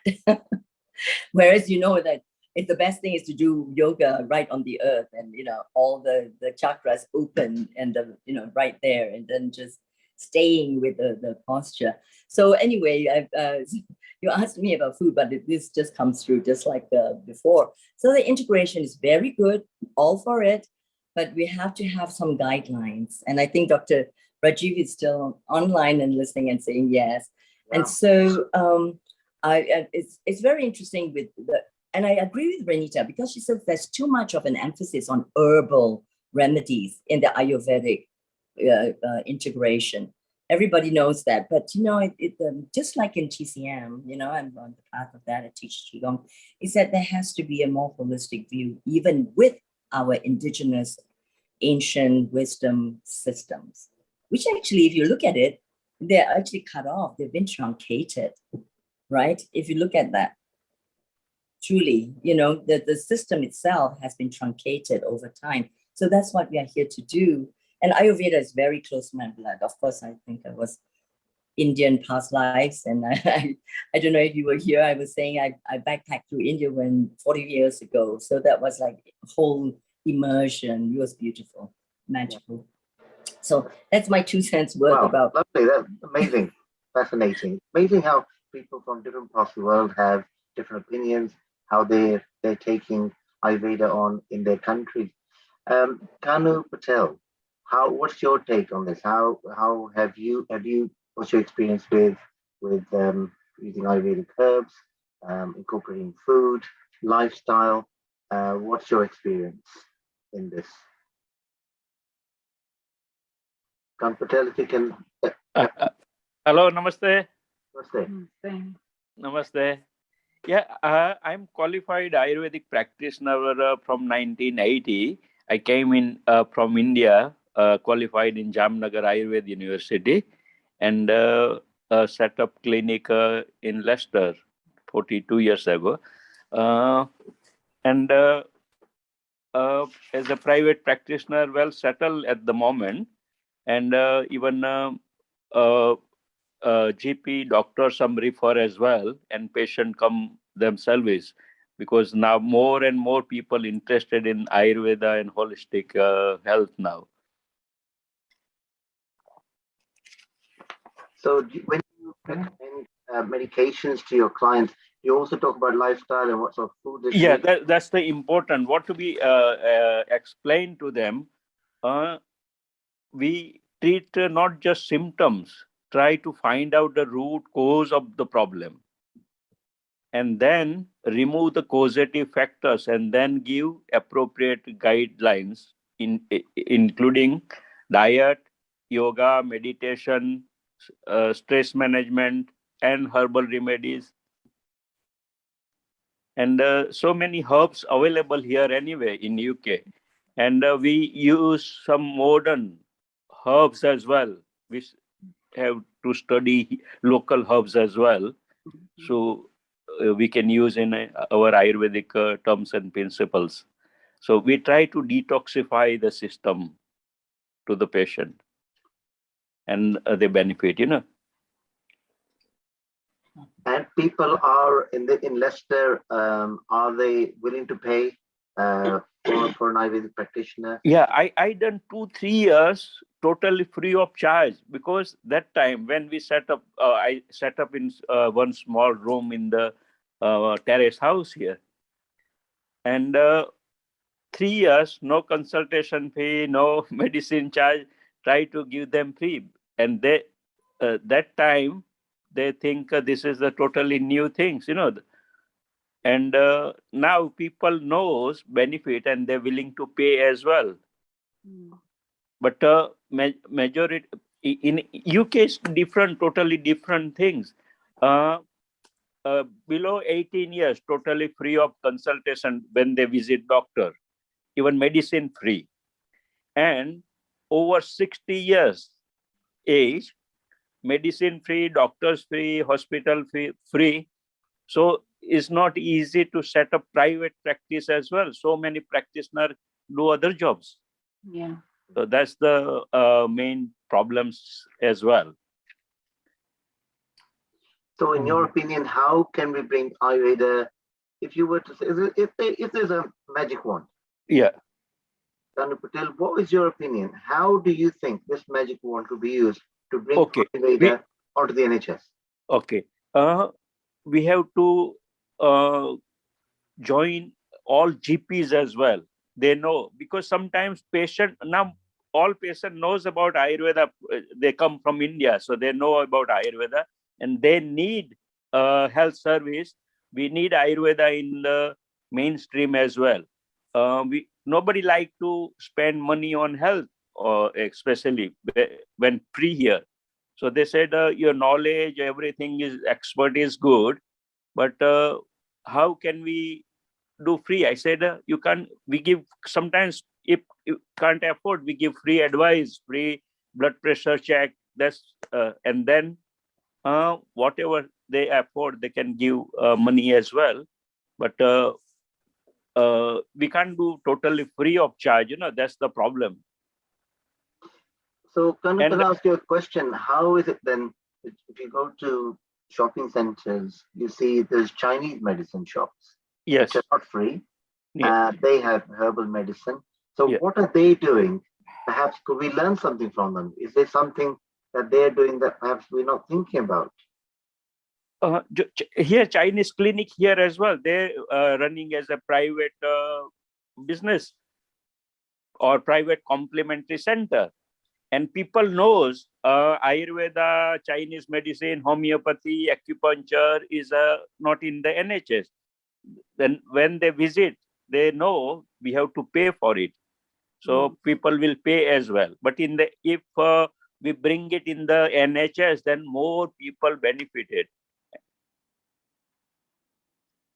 And we can save millions of pounds. NHS, NHS spending a lot of money on the allopathic medicine, doctors, nurses, health system. So do you think And try so many years, made 4-5 association as well, but in government they need at least more signature to discuss this plan to introduce in the NHS.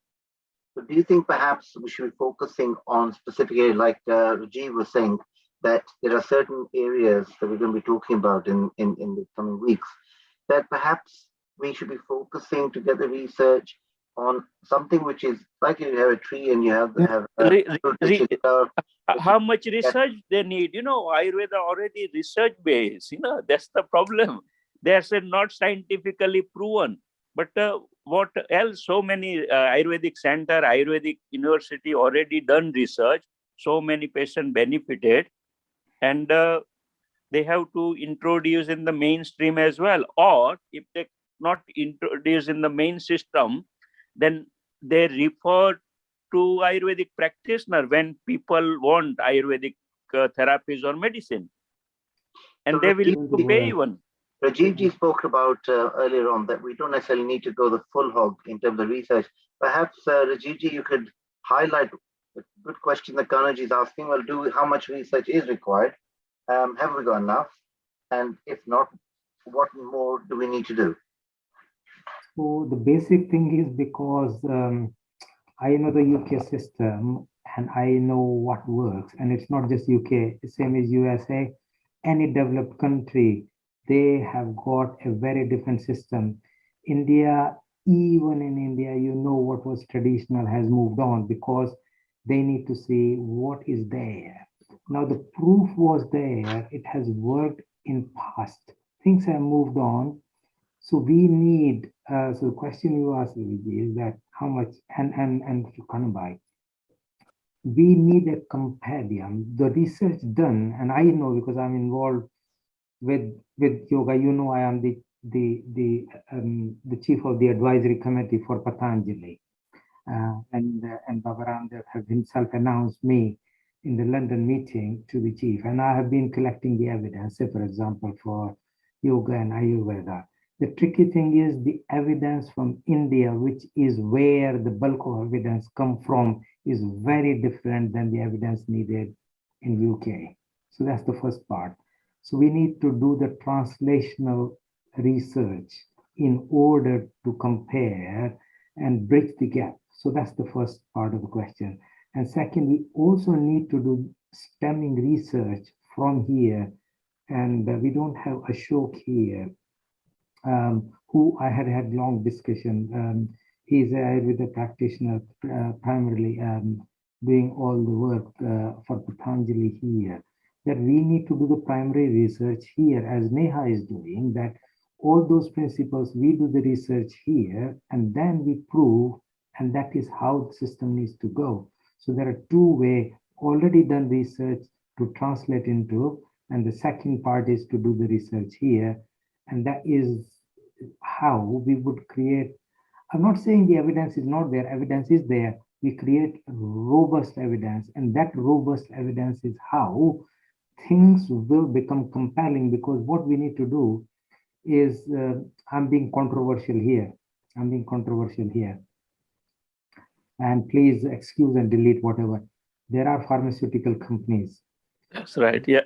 Drive from them, and it's not here. USA even far more, all developed countries, because they invest millions and millions. That's it. That's the root cause of the problem. Yeah. No, they invest. In real life, they invest a lot of money to do a minute degree of thorough scientific research that produce the evidence, which is of very high quality. I don't know how much of you know, the evidence level is 1, 2, 3, 4, 5, and that is from anecdotal evidence to a group thinking and group evidence to the practitioners like group to the non-double-blind trial to the double-blind trial. So it's kind of going that respect. So they heavily invest into it, and therefore that evidence is very thorough, very robust, and that is taken by the government. If Now I we may haven't just, got that. So what we need to do is translate into it and then bring the as good as evidence as possible. Yeah, we are willing to do evidence-based. If 100 patient, each different categories, example, cholesterol, treat with Ayurveda 6 months, treat with allopathic medicine 6 months. Example, rheumatoid arthritis or autoimmunity disorder or any disorder, 2 categories, 100 patient, and then you can do research here as well. You're Dr. absolutely right. You're absolutely right. You can do that. And if there are practitioners like yourself here, so many of them, each of get a research which is 100 patients each, and at least not double-blinded, but at least it's alternative. And that is good enough research because if 100 of practitioners, which we probably have, are creating that evidence, and that is what I'm doing. I'm collecting all that evidence, putting here into the compendium, and we've got a proper scientific journal, which is ISSN, so International Standards Allocated Journal. That journal will publish this, and that become a very thorough scientific evidence, and that is going to be binding. So That's fantastic, Rajivji. I think Neha has a point of view as well. yes, Ravi J, you very correctly pointed to very important point, that why the Ayurveda doesn't have those establishment like acupuncture. So from the UK perspective, I'm not very long here, but I'm sure Kanji and every other senior physician, but the public approach, the representation of Ayurveda like acupuncture has come from all the evidence base from the Chinese medicine as a TCM they presented, but then the section of different way integrating. So people had a whole concept right from the beginning. But in the Ayurveda, like me, I had no concept of Ayurveda. So what all I understood is the bottled Ayurveda. So the herbal part, the supplement part. And it was widely made it available by Patanjali. And he did a wonderful job making Ayurveda available to people. But that was one part of Ayurveda. So now if I have a little bit of Googling and understanding, I would think thrice taking that supplement of thinking of pros and cons. So then I won't be trying it. I won't be willing to try it. So my concept of Ayurveda in general, in public opinion, in public community I'm talking, is only limited to the bottled herbal part. So now what we are lacking is a whole picture of Ayurveda like TCM did. So now this is a very early start for UK, I think, which is this discussions, these platforms, which is bringing Ayurveda's lifestyle modification as a herbal, but as major, as a behavioral modification to yoga, to everything together. So the understanding is changing. Now, with the petition, literally 3 weeks back, we didn't have enough signatures. We were only 2,000. So when we reached out to people, literally the patients group asked, but I don't believe I don't eat supplements. So why do I support Ayurveda? But Ayurveda is not supplement. Do you do the herbal tea? Do you drink the lemon and ginger? Do you do all this? This is Ayurveda. So you're practicing without the awareness that this is Ayurveda concept you're following. So the whole concept is lacking. If we integrate the public awareness to those areas as well, and the wonderful work done by physician needs to be highlighted. So that is one thing I understood from the public and community research and for the cross-sectionals to whatnot studies when we executed. The another major challenge in the UK to across the world, I'm sure, but during the COVID-19, the self-medication from the Ayurveda and the significant damage to the side effect it has caused. So people are frightened. So now medical journals, they started writing about the liver damages to kidney damages, and they're not wrong completely. I won't say it's a propaganda, but self-medication has an impact. So we need, when people are frightened now. So if I have to take Giloy, and if I believe in the medical scientific evidence a slight bit, then I won't take Giloy because that has indicated to the liver damages. So these are misconceptions, misunderstanding, misinterpretation. A lot many things has added on without the genuine introduction of Ayurveda. When we come to research, now research is another very misinterpreted concept. Now, when we talk about the conventional side, there are two methods of research. Very generally, I'll talk. So we have research-based practice. So we have a hypothesis, we test it, we have a results, and here you go, we try on humans. So the vaccine to drug all come from the hypothesis, testing, and then in the market. Now in Ayurveda, we don't have hypothesis because it's a proven concept and it's a practice base. So from Ayurveda, the whole concept of research, we all are trying in the wrong way. We will not reach on the evidences which are expected. Now we have to go on the other way. We have the practice and now we have to build a hypothesis. So it's a reverse cycle of research, which is acceptable model, but this model is called practice-based research. So we are talking about the pragmatic trials. We are talking about practice-based research, translational research. So it's a complete different models. If we try to go on the RCTs, we will fail. Homeopathy failed, yoga failed. Yoga certain extended work. But do we really understand? We all may understand that that's not a genuine result, what we'll see in the practice. Yoga has a tremendous impact, not just on my body well-being or just the health, but it will change my whole perspective, my understanding, my sense of belonging, whatnot. So are we really capable of capturing in the parameter? We are not capable. So we have to go on the other way from practice to hypothesis and prove it that it is already done. So this models has not been very much tried because pharmaceuticals don't need it. So we don't understand it in generally. So if you're an Ayurveda physician or even a researcher who come from the pharma background of clinical research models, this is beyond your understanding or my understanding that these models do exist. But people like or specialized trained in the clinical research from the other side as well. So they understand what model to use. Just like Ayurveda physicians will exactly know what this composition is, what this person is, and what to use on it. So this is a similar specialities we are lacking in Ayurveda, and we are trying all the wrong side of research. So research is done. Kanuba is very correctly right that what more research? There is no more research required, different models of research required. And that will change the understanding for the clinicians to practitioners to even communities that this is what exists. Now, beautiful example without taking much. I come across a practice called Kalaripaitu. I was fascinated with that. It's a brilliant combination of Indian martial art, Ayurveda, and the herbalism. And it's a wonderful sports medicine. Kalari was initially a sport. It's a war. I'm sure you all know better than me. And then I found a gentleman here who agreed to teach this. And I brought this to the fibromyalgia trauma patient. I work a lot with domestic violence survivors, and we all understand their whole self is shattered at times. This repetition of martial art, which is very much defined in Ayurveda, in Marma, and in the herbalism, that how we mix these things. And we also know from the clinical end that repetition of an action or a practice bring back the neuroplasticity, which is impossible in any other interventions. So combinations like that do exist. We have evidence based in the ancient texts, but now bringing it into the practice, we have to try a complete different modeling. Otherwise, we won't get what we want to do. It's also called the complex intervention. Now, MRC, Dr. Rajiv might be very much more put in more details on it. So Medical Research Council UK has brought a brilliant model, which is complex interventions and trying and testing complex interventions.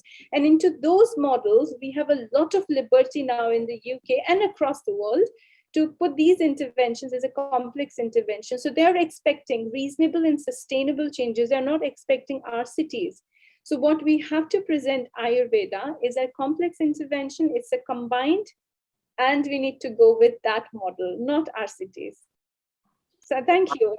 That's fascinating, Neha. Thank you so much. Anyone would like to add, give their opinion on this? I think that's correct. So as Neha said, that there is more opening for us. Let's just work together on it, because ultimately we need to do what we need to do in order to get where we need to get. We don't expect them to come to us and say that, well, why don't you, do this? And with all best will in the world, the petition will take you to a stage where they would hear your evidence.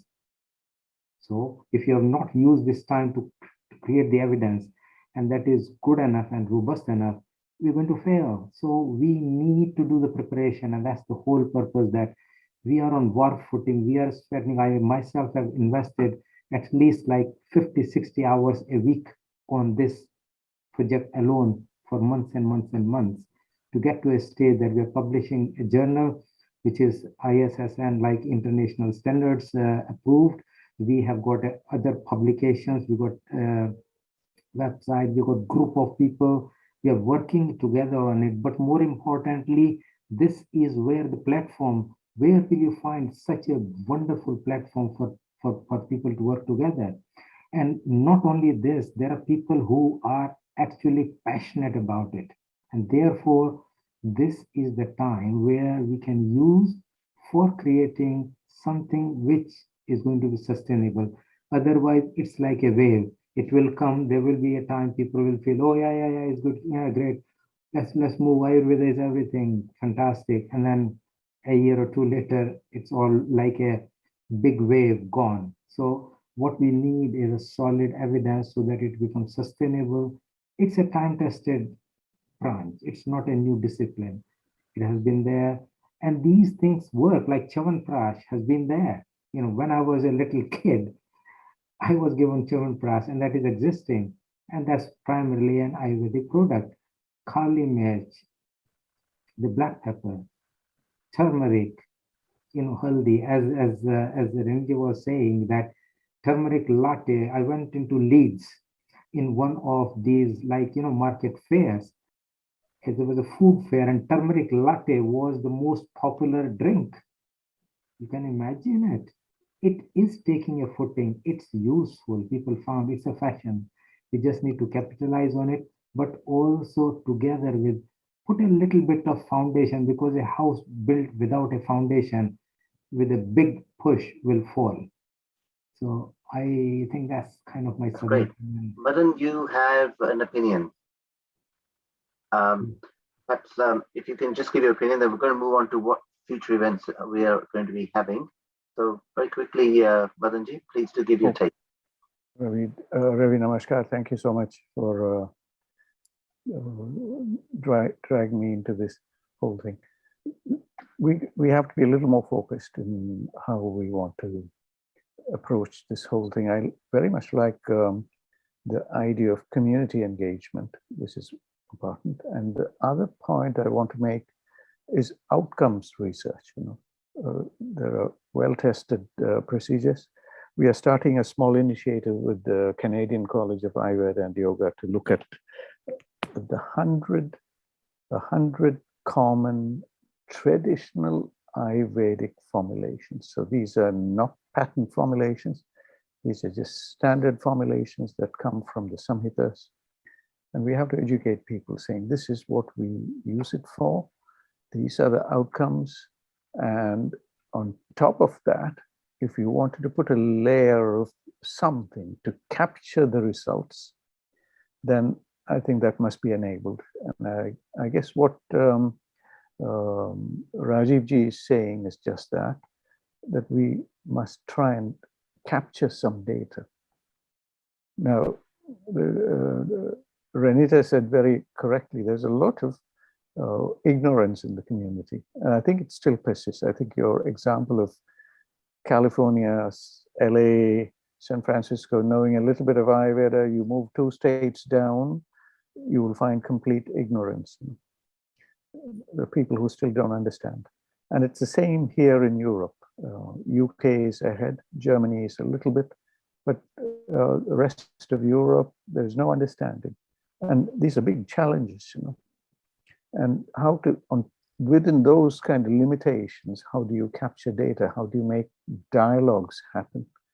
How do you teach somebody in Austria the benefits of a simple formulation like Trikatu? Trikatu is known for thousands of years. And there are people who use it, people who benefit from it. But how do you engage with the rest of the world? The point that was made recently is that the World Health Organization has just started a new center in Gujarat, in Jamnagar, It's the World Health Organization's Global Center for Traditional Medicine, WHO GCTM. So this is an opportunity because the World Health Organizations and its 6 regions have their own traditional systems of medicine, and Ayurveda comes within the Southeast Asia region. So there's an opportunity to get a dialogue going. How quickly we can get this into the community, I don't know. It's a challenge, but we are fortunate in the UK that we have islands of islands where we have a lot of Indian population, Indian community. It may be easy to get a dialogue going there. I don't know. Neha is the best person. She has some experience in Leicester and yet doing some very fascinating interactions with the local clinical commissioning groups. And we are fortunate to have Rajiv Ji here with us, who's bringing a deep understanding of how the NHS works. And together with people like Renita here, we can bring, Ravi Ji, we can bring into this dialogue a certain kind of richness, that picks on local experiences with people with an Indian background and who interacting with the local community. So it's a delight to see this network coming together. And Neil and Rajiv Ji and everybody who are here, I think we are pulling a lot of threads together. Before I conclude, Ravi was moderating an event at the India-UK Healthcare Summit here in the UK a few days ago. Last month, 12th of May, we were in London. And they're all rushed events, Ravi, early in the morning, the High Commissioner tried to make a bridge. She said very clearly in her presentation about Ayurveda, and it didn't come out very clearly. And I just want to share here, Ravi, if I may, just 1 or 2 slides from that day. And if you will permit me, it's just to show how we can extend this dialogue. This is shown here on this slide is the program, the Royal College of Physicians, which is where Ravi, myself, and several others we were. And if you look at the coat of arms that was offered by Christopher Baker in 1546, and look at this, what is here is a hand feeling the pulse of an arm about a golden pomegranate. Now, these are all little threads we can bring into our dialogue, saying how, the challenge here, which we all face, and Rajiv Ji faces this, is how to bring this into discussions with the authorities, with the learned colleges. And what is the excuse you will use? Because they don't want to listen to this, although they know that the crest of the Royal College has a person doing Nadi Pariksha. They don't want to know it in the 21st century. They don't want to know it. How do we make this happen? So what Neha Ji is doing in Leicester is very important to me. She's connecting with the community, bringing the community behind this whole thing. And it's lovely to hear messages coming from other parts of the world. Renita is doing a lot of work in parts of China. We can see her post in China Post, and she's worked in Hong Kong. And there are communities. Next month I'll be talking at the Canadian Ayurveda, Canadian Association for Ayurvedic Medicine, CAM. And we are trying our little bit, and maybe with help from people in the community, we can add a little more energy into this, into whatever we are doing.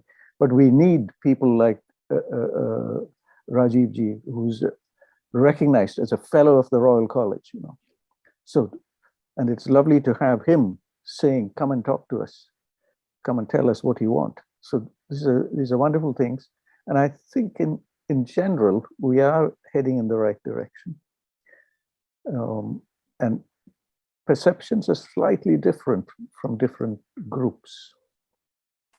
The Ayurveda person might say we have the most perfect axiomatic foundation for this science. And what are you talking about even doing trials on this stuff? We have a completely different way of approaching this. We have concepts that go deep into the darshanas, you know, and we start from nothingness. We start from what was there before space and time. You know, and they're saying, "What do you want to do? Trials on this stuff?" But at the same time, Nehaji is right in saying quality of our products. Is it optimal?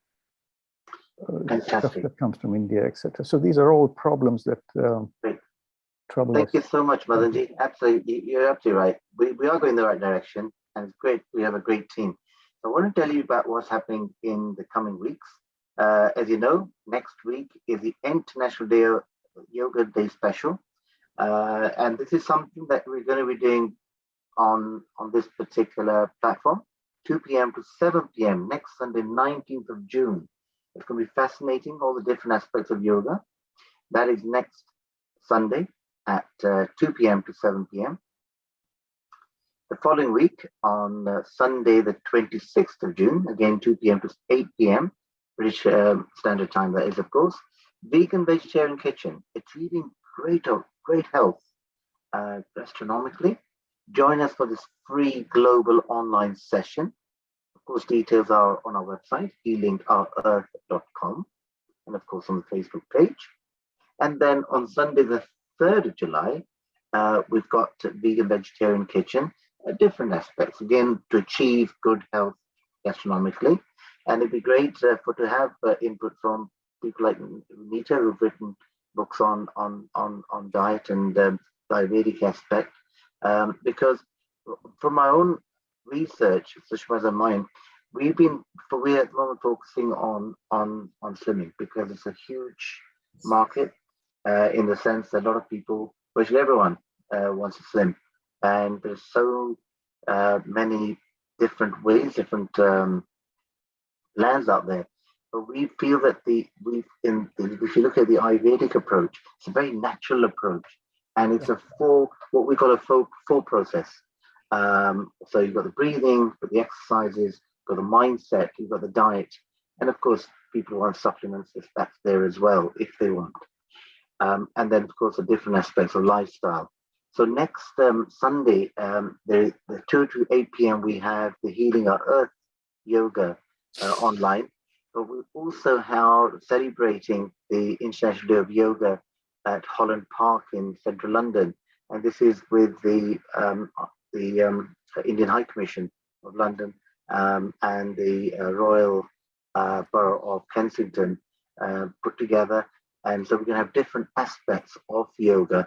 And the session that we are doing, Sushma and I are doing, is just purely on that, which is on yoga and Ayurveda and how they can help the people to have a better health. Because if you're in great trim in terms of weight, that helps in terms of your health and your well-being and how you look at life. So it's really the core of great health is to be able to, of course, manage weight and be fit. So that is the approach that we are doing research on. And through our therapists, as the introduction at the beginning said, that we train over probably around about 7,000 therapists. So we are working through salons, through therapists who are then communicating what we are doing through to their clients. So it doesn't necessarily have to have the research through the double blind. We're actually practically using Ayurveda on a day-to-day basis through our therapists. That is one approach. So the different aspects, and we've just got to look at all the different approaches to see what's the best way forward. So we are now going to introduce somebody very special. This is the flyer for the 8th International Day of Yoga that I was just referring to, 19th of June, Holland Park, 10 o'clock to 1:30, after which, of course, you can join the online that we have on healingourEarth.com. And the idea is that we want to really show that yoga, for a lot of people, is just a one type of yoga. But as we've been discussing just in the last hour or so, that there, of course, it's a laughter yoga, there's just the asana, there's breathing, there's so much. And then, of course, now we've got all the different types of yogas out there as well. So, there's human beings all different. And there's some people might find particular type of yoga better than another. The great thing that I'm not sure if everyone's aware is the research that's been done in this country on yoga. It's certainly going full blast at the moment, and getting social prescribing for lower back pain, it's only a matter of time we get it on principle. The government are happy with. What we need to do is get enough yoga therapists trained on the same level so that everyone is qualified to that level. So that's what's taking time. But the encouraging thing is it's only a matter of time we get there. So we rapidly move on to our next host, Sharon Rose. Sharon Rose, for those who don't know her, MA and ED, which is I believe and Sharon can clarify. I'm guessing it's in education, is it? She's a winner of the Filmmaker of the Year award from the 20th World Congress on I think it's pronounced Qi Gong, Tai Chi, TCM, Daosin, and Natural Healing. Apologies if I've got the pronunciation right. She's a director stroke producer of the forthcoming documentary series of Quantum Qi and the highest art of nurturing life. Sharon has lectured, performed, and presented her films in numerous universities, spiritual centers, cultural organizations, and museums, and was a consultant to the National Endowment for the Arts. She's the author of The Path of the Priestess, which is a guidebook for awakening the divine feminine, and is currently completing a CD, The Nectar of Bliss, dedicated to the healing power of the divine feminine in cultures throughout the world. And she has a website, which is www.quantumqimovie.com and www.sacredmysteries.com. A global namaste to you, Sharon. Global namaste to you, Raviji. You've presented such a wonderful panel and speakers today. I just wish the whole world could be present and hear all of the fantastic information that you brought. Thank you. So Sharon, you're a senior host. What have we got in line in the next hour or so? We are going to be speaking with a very dear friend of mine, Neeta Singh. She has a whole Ayurvedic skincare business. She's also a beautiful dancer. That's how I met her. We worked together I did some choreography. She was pregnant at that time and played, Saraswati Lakshmi Durga. She's such a dear friend, and I'm just thrilled to have her here. Fantastic. So I would like to tell you about her. Neeta Singh. Please do. Neeta Singh is an Ayurvedic wellness consultant and healing with yoga therapy specialist. She is also a certified yoga meditation teacher. Neeta grew up in North India.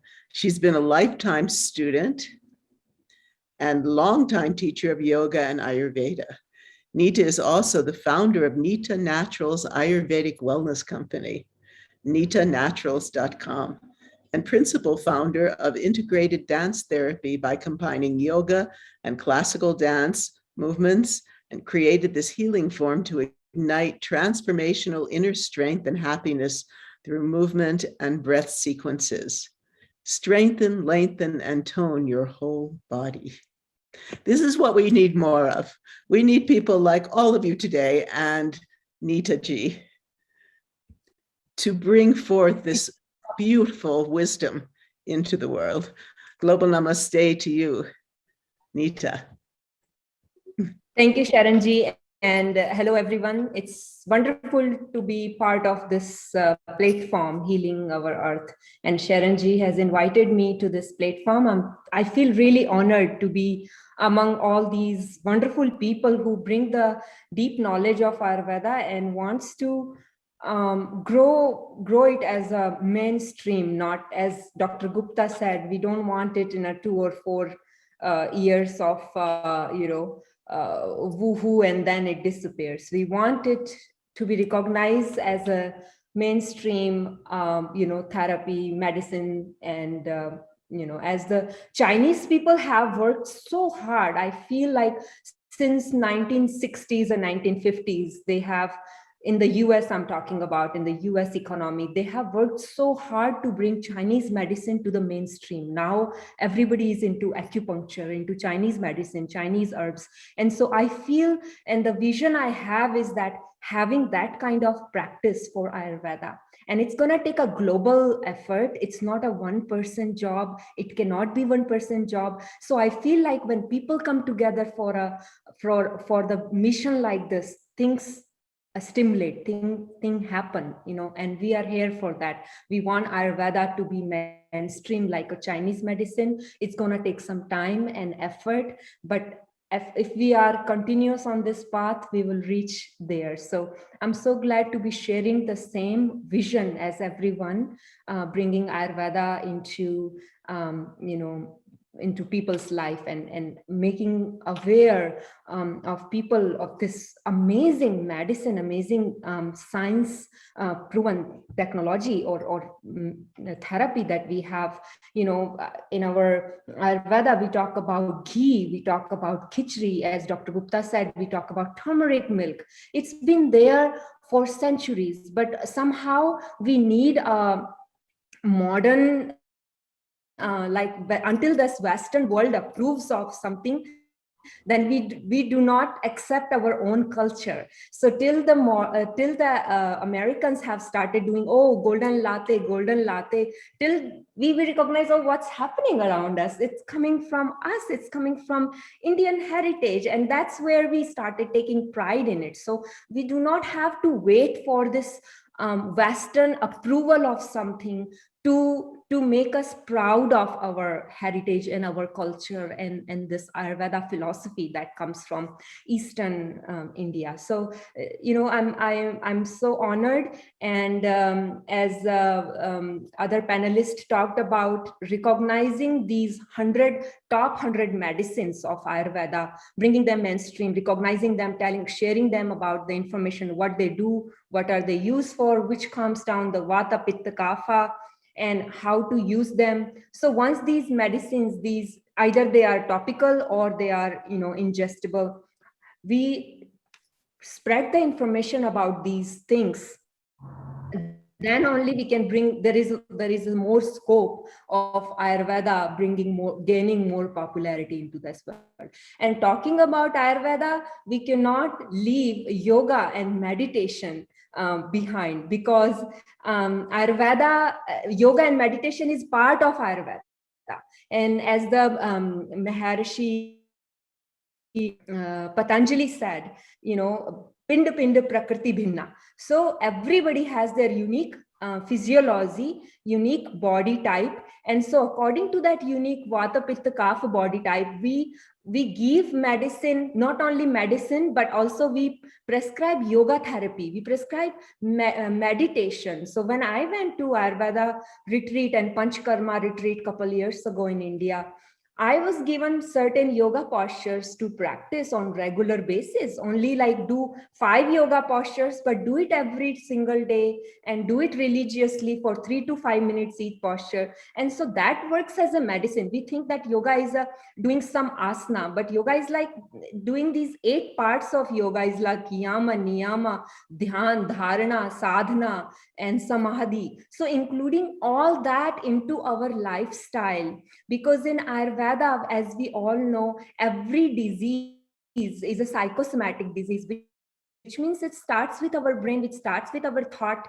It starts with like how we were brought up, what our upbringing was into this world. So we all grow up with some kind of fear, insecurities and all that, and that's what leads to the different kind of diseases later on in life. So yoga and meditation targets that. And so with Ayurveda, we not only targeting the root cause of we not only like suppressing the symptom with the medicine, but we are going to the root cause of the disease and targeting the root of it, so that our body become comfortable. So disease is when body is not at ease, that becomes disease. And so bringing with Ayurvedic medicine, Ayurvedic, we say kadha, like those different juices that we are given, Chyavanprash we were talking about, and different healing modalities. Sound healing is part of Ayurveda. And these different modality, bringing all them together and making a person whole, healthy, and expanding the lifespan, so that's what we are here for. And I'm so grateful to be part of it. My specialty is into skin, so I provide medicines or skin oils that are based on the that are mentioned in Charak Samhita, like Eladi oil, like Kumkumadi oil, for the beautification, not only beautification topically, but also enhancing the natural beauty of our skin. So I have those formulations that I bring in from India. I make some of the things here as well in USA.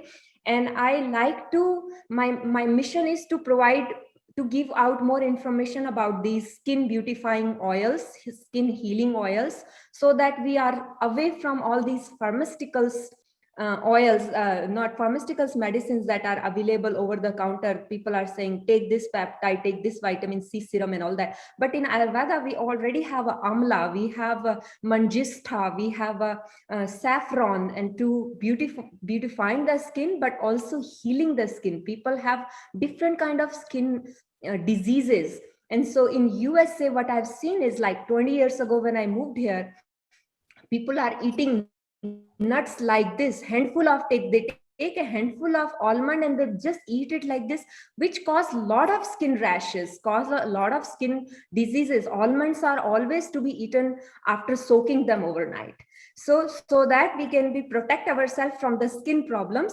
And so this was, I felt like when I saw these traits, and I was like, I don't know how people do that, but this information is really necessary to get out, and if I become the media of it, I become मैं जरिया बन जाती हूँ, I become the person who give out that information, then I find myself lucky to do that.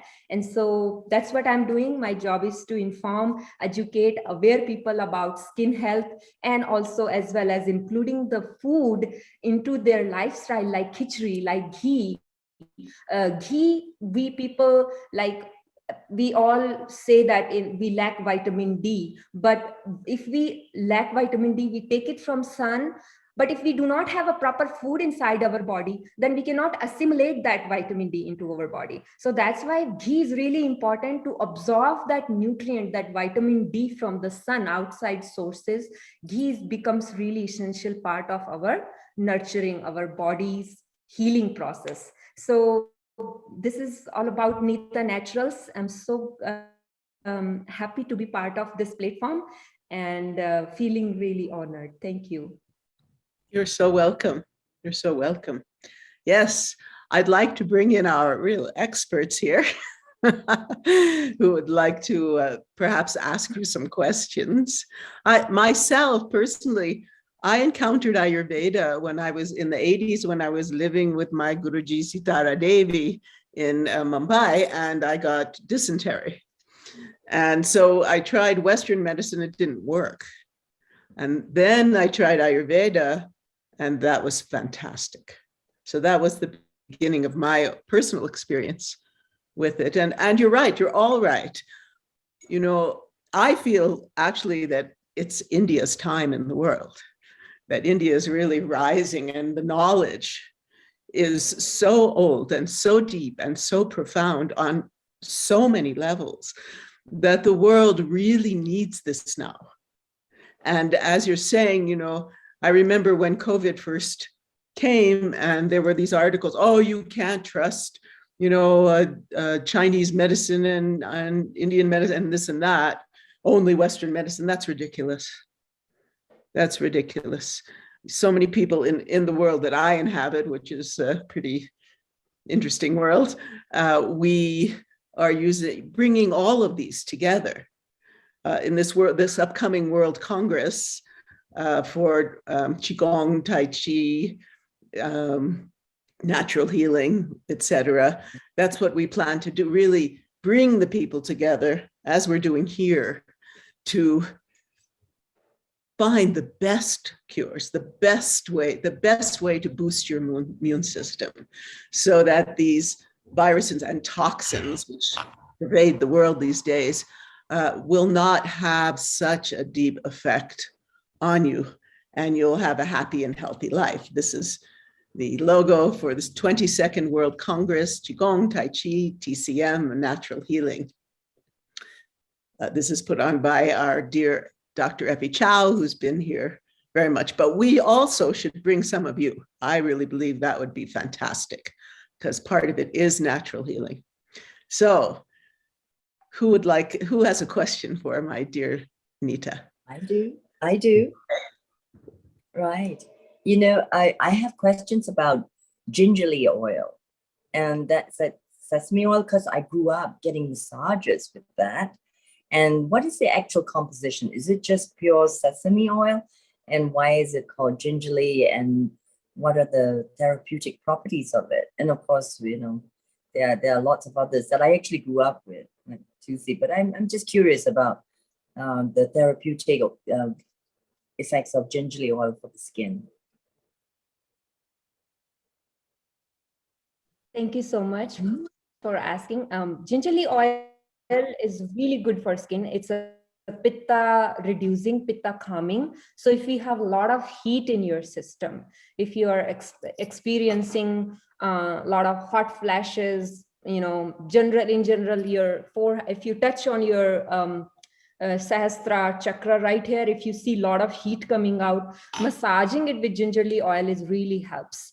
I really do not know the source of it. I do not know if it's really like, I feel like they take out the top skin of the sesame seed, and that's how they cold press it, and it's called gingerly, but I can find out for you. But I know that it has a cold cooling properties, and it's really good for people who are suffering from rosacea, any problem that caused by the excess heat in the system.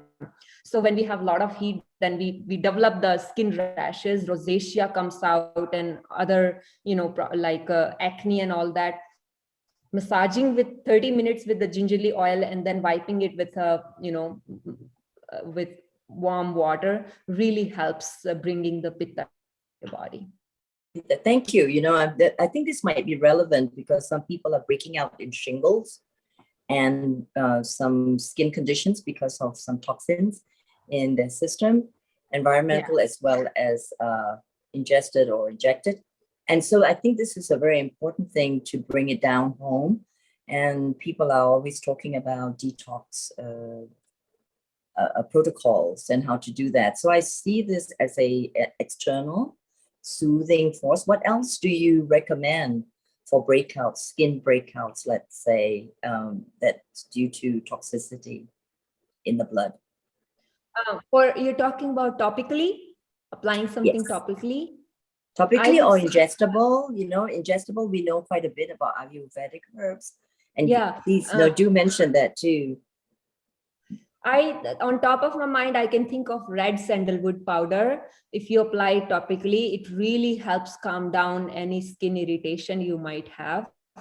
And for ingesting, I wouldn't recommend like without asking your doctor. I would say always take advice, but neem oil, if you take a little bit of neem oil, like few drops, and just massage it on your gums. I massage it while I brush. I put it on my brush, because if you take neem oil like directly, it's really bitter and people's body can't handle it. But just massaging on your gums, your body assimilates that from your gums. So just like few drops of neem oil also helps clear, your skin problems and all that. But just take few drops and always ask, because these herbs are really potent. So, if you have, I don't know what other problems you're having, and if I say something and you start doing it, so it might react to something. And I'm sure there are other seniors in Ayurveda that are here. I'm in my path.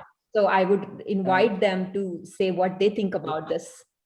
I agree with you that it should be personalized, and then neem, because right now with all the different pox, that it's been shown to be really good, as well as even laying down on neem leaves. So that's a traditional herbal remedy from Malaysia. And and so also putting few drops of neem oil into your bathtub when you take bath, that really helps also, because your body absorbs it. For so many years, like these in Western medicine, they were talking about our body, when you apply something on the topically, our body cannot absorb it. But Ayurveda has proven that whatever you apply topically, for example, if you touch me, right? If you just touch me, I feel it, right? Or if I touch you, you feel it. Same thing, we apply something to our body feels it, takes it in, absorbs it, and it helps it works at a very minute level that we don't even recognize, but it does work. And that's why I say Ayurveda more is like preventative medicine, because you have to start at a very early age. If you have already crossed, like if you have already gone too late into your medical interventions, it will be hard to include it. You can still do it, but it will be hard, as our seniors are here. Dr. Gupta will say something about it. But I would say the earlier you start, the better it is. Yes, and then also, the skin is the largest organ in the body of absorption and expulsion. So, yes. Could I add a couple of things here? Couple of practical points. Nita, I know you probably don't know myself. This is something we do here in the UK. We have been working with therapists in the wellness beauty industry for the last 20 years. And we always start off with saying, do you know what the word Ayurveda means? And having trained about 7,000 people, surprised how few know. And most of our clients tend to be Asian. So we say, okay, let's start from, if you're going to be treating your clients, do it from the basics. So if you're going to, for a lot of people, it's either have dry skin, or they have greasy skin, or they have normal skin, right? And then you have the variants, but that's your three. And for them, they'll say, I use, for example, neem is a great oil, as it's just correctly said, for cooling.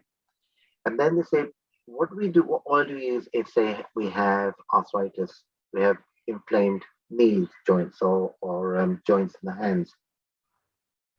So if they went to the doctor, they'd probably get standard aspirin or ibuprofen or non-steroidal anti-inflammatory. We say, don't look at that way. Do it in terms of the individual. So if you find that you had heat to, say, for example, the knee, where you may have arthritis, if you find heat is helping rather than a cold pack, then you have a particular type of arthritis. If you're finding cold helps, i.e. an ice pack, then you have a different type. So your treatment for arthritis would be different. And that is what differentiates the Ayurvedic approach to the standard approach that you have when you go to see a doctor. So that is, so same in the wellness, whether you're talking about skin, you're talking about a treatment, you've got to look at what works for the individual. And so that is where our research that we are wanting to do, we've got to take that into account. That's what makes it a bit more challenging than your double-blind test, which is, is this aspirin going to help everyone or neem going to help everyone? So that's the sort of things you have to take into account. That's what we find here. That's a question. So I think it has been extremely useful presentation. And as you reiterated that this is a science that existed, and I was originally born in India, and I had used many of these things like clove oil for toothache. It is now, when I was in medical school, in our medical books of conventional medicine or allopathy, whatever you call, it was a standard treatment. And I also used I used to have belly aches. Mom used to put ghee in my belly button. And for some reason or the other, it used to get better. Now I have yet to discover the reason how it works. So there are things that work. Same is like Triphala works, aloe vera works. There is nothing, all beauty products, as you know, use aloe vera. So these things work. It's just we need to have the connections. The question I want to ask you, so I'm up for it. I would work with you, do whatever you like. Let's just make it happen. Time is right. The question I'm asking you, which is very important and interesting, is that there is increase in the incidence, or at least more recognition of ADHD, which is attention deficit hyperactivity disorder, and increased recognition or incidence of autism. And I see lots of children coming to my clinic. And in allopathy or conventional medicine, there is a way you can calm these kids down through methylphenidate or the variants of it. But I'm thinking is that if you can find some natural way, you are a naturalist. If you can find a natural way for calming down these children, we can do a huge favor to the community. So if you can share particularly ADHD and the autism, and there are some non-specific learning difficulties as well. So it's like, these children, they are not there. They're undiagnosed syndromes. So parents are stuck because there's no definite box for them to do that. So it'll be useful to learn with your experience if you have some thoughts to share. Thank you. That's a big scope of subject to talk about. What I learned so far is that all the ADHD, depression, any mind disease comes from having too much vata in the system. So we have 5 types of vayu in our body: apan, nidan, vatan. So when the balance of these vayu become, when the amount of these vayu become imbalanced in our body, then we have all these mind problems, even schizophrenia. And it's a very high level. My brother had schizophrenia, and that's what all got me into, so you have started me on a good topic right here. So ADHD is like really, it's not a big problem as it has taken in this world. They have so many medicine for these poor kids, who wants to just jump around. They give medicine to the kid because just he was jumping on the couch. I mean, kids, they do jump. Their job is to jump. And so if we allow them to just go out and let them do their own thing, then they play with the dirt, with the soil, I feel like they have a less mind problem. The more that we try to control them, the more we try to bring them in front of the screen, the more problem they have, because we are giving them too much information for their brain, where the amygdala, their front vortex, is not yet developed yet. So we gave them too much information that they cannot even handle, and they become like ADHD. I'm not saying some are not born. Some people are born with that, and very unfortunate. But mostly things can be handled naturally, but giving some natural medicines, like natural medicine that I can think of is the calming the brain is Brahmi. Brahmi is the something that you can, it calms down the brain waves, the too much stimulation into your brain. It calms that down, it brings the cooling into your system, and even adult can take it, kids all ages can take it with the doctors, under doctors prescription and all that. I mean, proper care and all that. I feel like all herbs needs to be administered. Yeah, just doing meditation, it really helps calming the vata, bringing vata from the brain to down. The meditation is something I feel like every school needs to introduce it into their curriculum, because all this media that kids are exposed to these days, to bring that into balance, all these media right here, and so having that meditation that's what it's going to balance it. So I feel like having the proper administered herbs and meditation, and let kids be the kids, do not try to control them, and I think that will bring the problem 50% down. I mean, that's my personal understanding. And also, not only meditation, I feel like agriculture needs to be part of school's curriculum. Every kids need to know how their food is grown, and how the food is grown from the garden comes to their table. And so when they realize how the food is grown, then we are out of this. There are so many isms that I'm really against of: sexism, racism, and there is also a term called nutritionism. So we are out of these isms. And then when we bring really into like how the food comes from the farm to table, and so when our kids look at that, when our kids study that, I feel like that's gonna reduce the problem so much. And I see it in my own family. I see it in my own family. My grandnephew, Finn, who's actually been on the cooking show, he's totally absorbed in plants, in growing food. In fact, when he goes to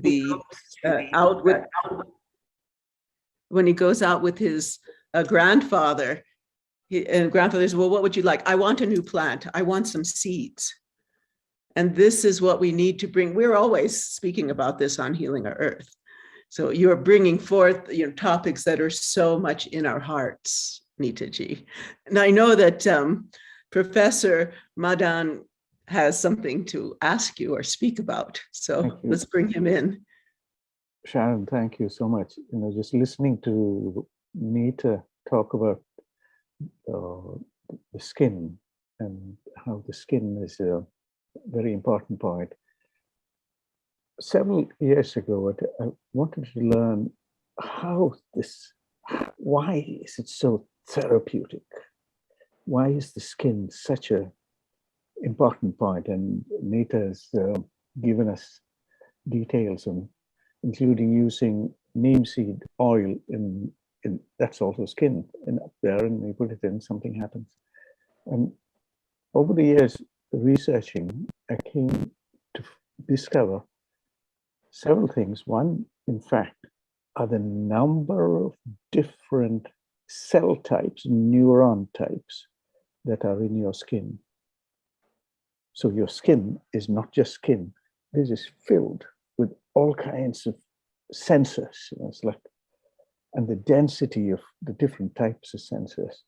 And among them is one sensor, one set of neurons called the Merkel cells. And the Merkel cells are one of the different types of touch-sensitive cells. So I spent a little more time trying to discover what the Merkel cells are and what happens in these Merkel cells, trying to understand in the molecular biology way, trying to understand what happens in the Merkel cells. And this is what you discover, in that there are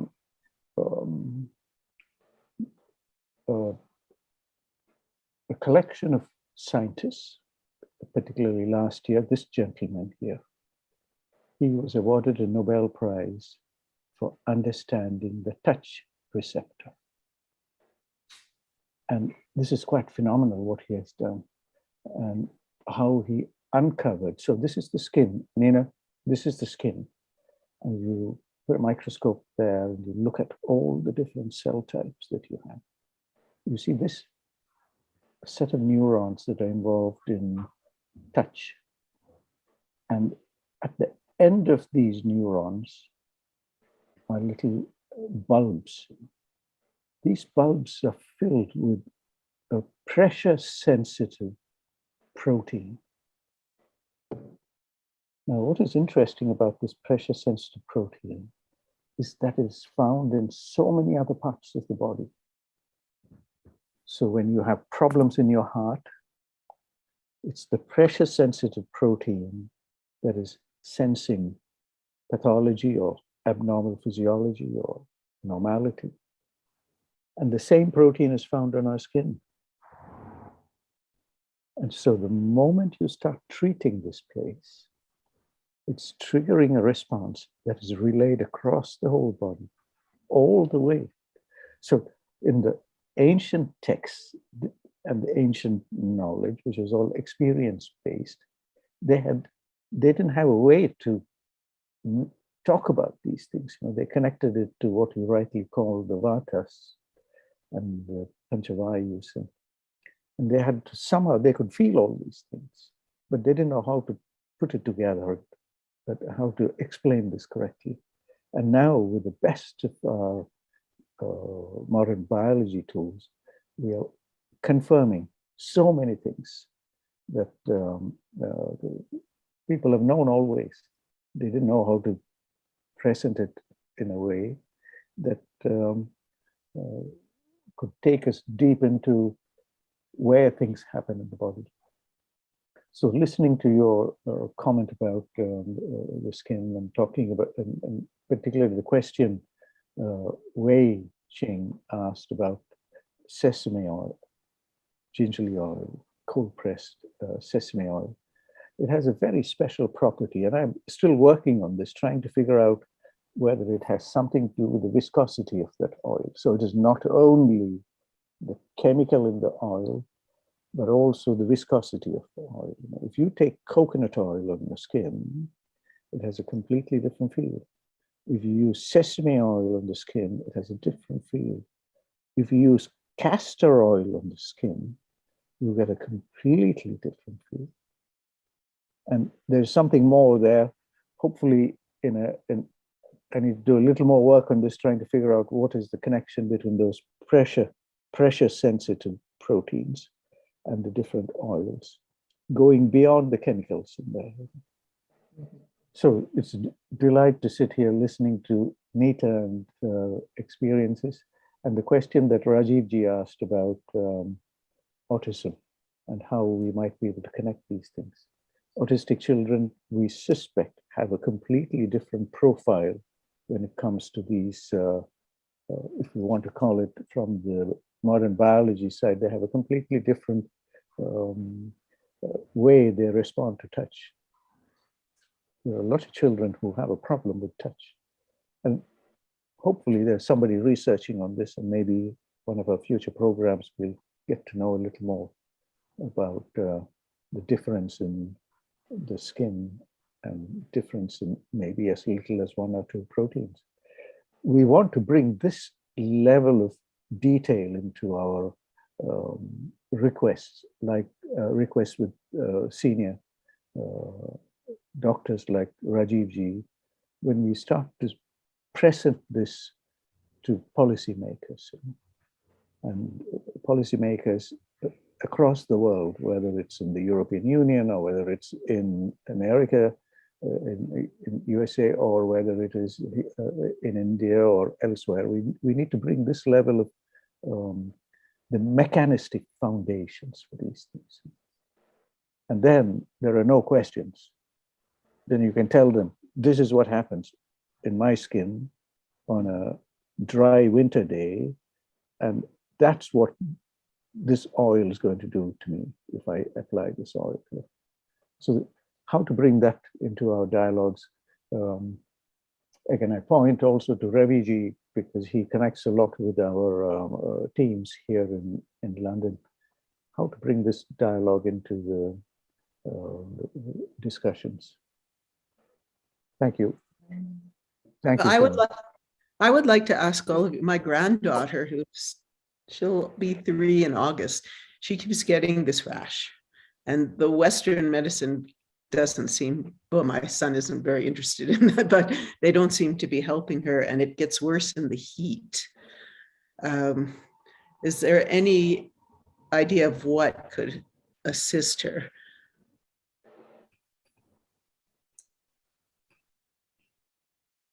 It Is this a depends on question what for type of rash it is, Sharon. I think you're absolutely right. The variety of things can result into a rash. Rash is a manifestation. So although we presume commonly it is because of allergy, contact or something, it could be a infection, it could be autoimmune reaction, body overreacting to something, or things like that. So it'd be quite nice to observe what happens, and as we know, what is the constitution, what is the reaction, what is the exposure, even what you're thinking. So it's, little kids think a lot more than we used to think when we were kids. It's a Yes. variety. Well, if you know any Ayurvedic practitioners in San Diego, please let me know.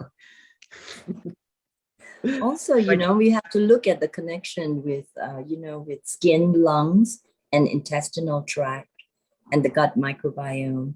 So we should check her food choices and intake, and like Dr. Rajiv said, what is environmental, and also, in the environmental, the internal landscape of her gut, that sort of things would be good to start with, I feel.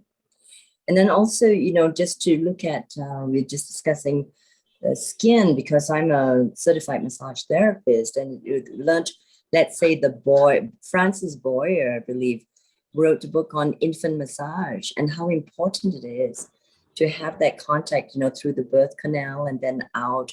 And that this speaks of the miracle of the skin. And it's just so wonderful that when we actually do touch, especially with autistic children, it calms them down, especially also using certain oils that, for example, even something called blue tansy, which is an amazing oil because it's blue in color. So the blue is the soothing color, but that's the color energetic, the chromatic energetic of it. But there's been a lot, I think it's called psychology of touch. I can't remember. This is what I learned in school. I have to bring it all up again. But it's so important, and especially with oils, the oils, when they go in 2 seconds, they're in the bloodstream. In 2 minutes, they're gone through the whole system, and in 20 minutes, they're already coming out. The essential oils is already coming out of the kidneys. So it's an incredible detox medium for that. And also, besides all bringing in the energetic of intention and touch, of the intention of touch, and also the movement of the lymph and the blood. So all that is just even therapeutic massage is just one major modality that we can just bring in. And it's so important, especially at this time, to have the proper sensory stimulation for healing, especially through the mama points or the acupressure points or the trigger points, because you can dissipate as well as agitate the energy to accelerate the healing. So the skin is definitely an important part of the healing. What we found, Sharon, answer to your question is, as Vijayji said, it could be various reasons, and it's a question of going through process and eliminating. So, for example, if it's an allergy test, of the different types of allergy tests, but I suspect this one is more of acute type, an IgE rather than the IgG. So you can get a blood test that might reveal what may be something you may be eating. Or inhaling. That's one aspect. What we found useful here is that if you find, as Neeta ji said, and one or two others, that you have oils, there's different types of oils, So some more cooling than others, or more heating, add more heat. So if you're trying to, if it's because the body's overreacting, if it's heat, what as Neetaji said, is when your pitta or your heat energy is overloaded. You need to calm it down. So there are various ways of doing it. You have oils like neem oil, for example, which is soothing. And then along with that would be there's certain foods which would aggravate and certain foods which would help in calming down. So maybe in this instance where your granddaughter is feeling too hot, you want cooling foods. And not, cooling doesn't necessarily mean things straight from the fridge. We're talking in terms of the energy. So if you haven't got a list, I'm more than happy to send you a list of foods that you may want to focus on, which are going to be cooling from within. That's one way.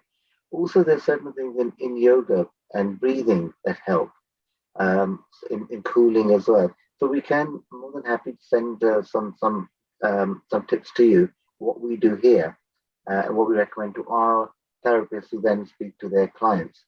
So there are various ways of doing it, and just a question of which one works best. Thank you so much.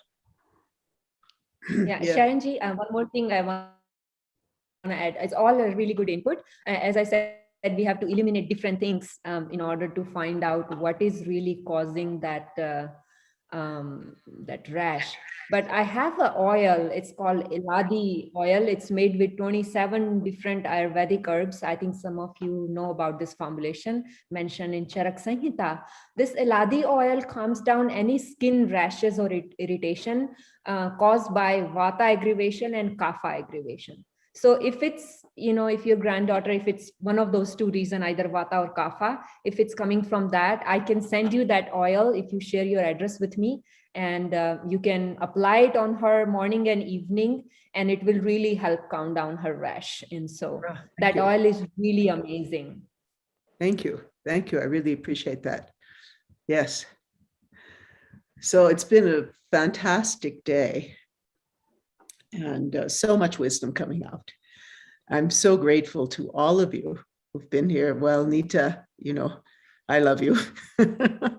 And it's just been one more thing coming out from me right now is a myofascia release. We all have heard about it, and so given Dr. Rajiv, Dr. Madan said about the different layers of the skin, and one of the layer we hold the stress into our skin is we need to do a myofascia release, which is pressing those murmur points, and we have to see a special therapist to do that. We can't do it ourselves. I mean, we can at some points, like holding our ear from this side and just pressing like right here, massaging this neck. This releases that vagus nerve, which is the largest nerve in our body, and it helps release lot of like stress that we are holding, and that we become tight, and our jaw becomes tight right here, and so that causes stomach problems, or we have stomach problem, that's why our jaw is really tight.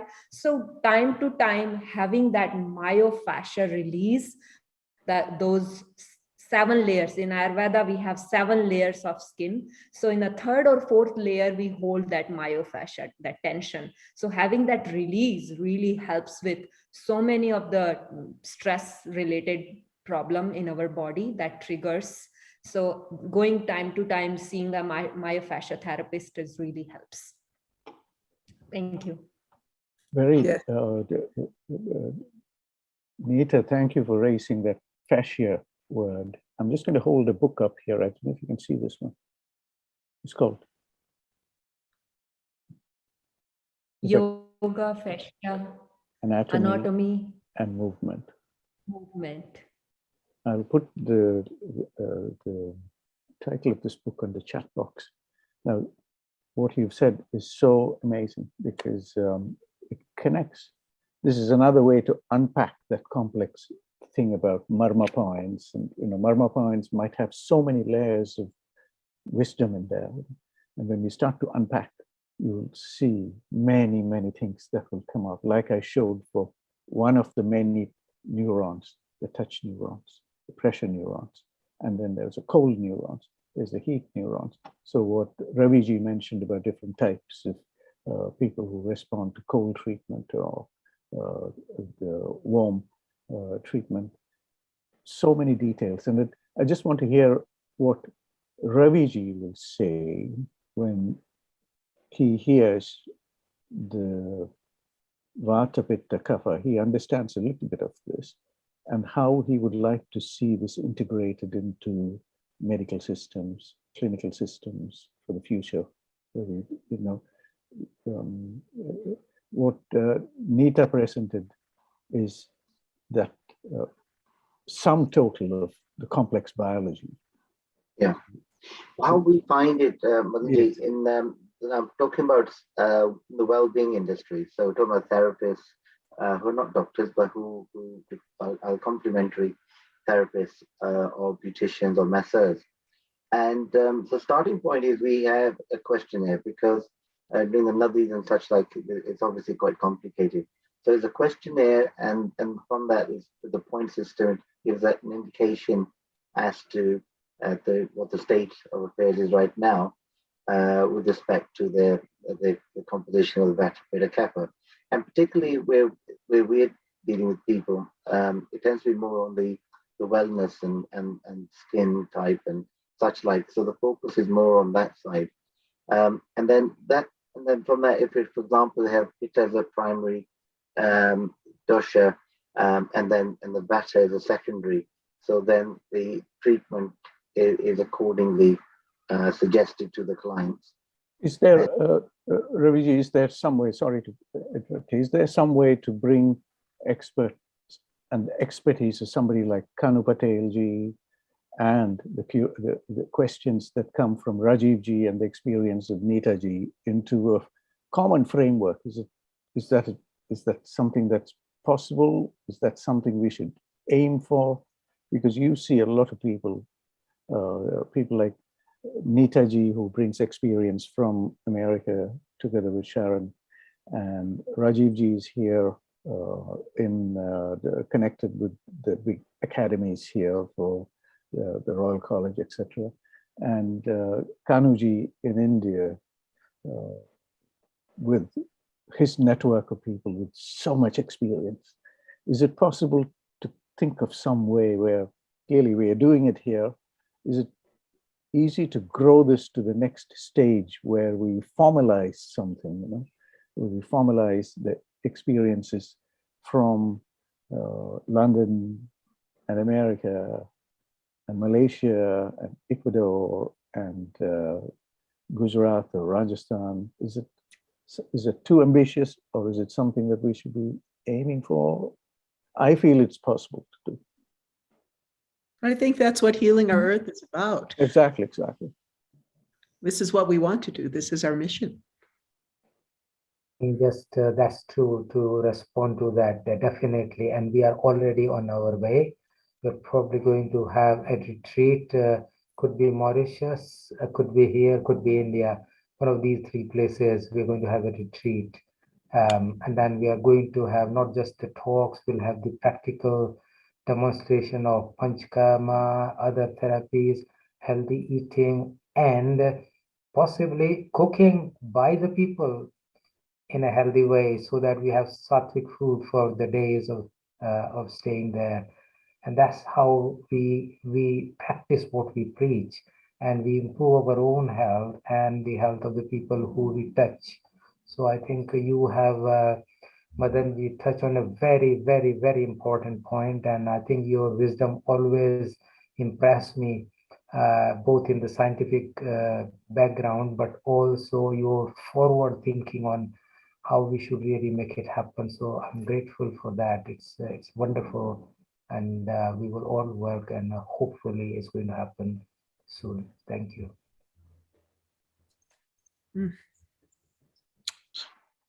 And Kanu Patel, you've been patiently waiting here. Do you have anything that you'd like to add to our discussion?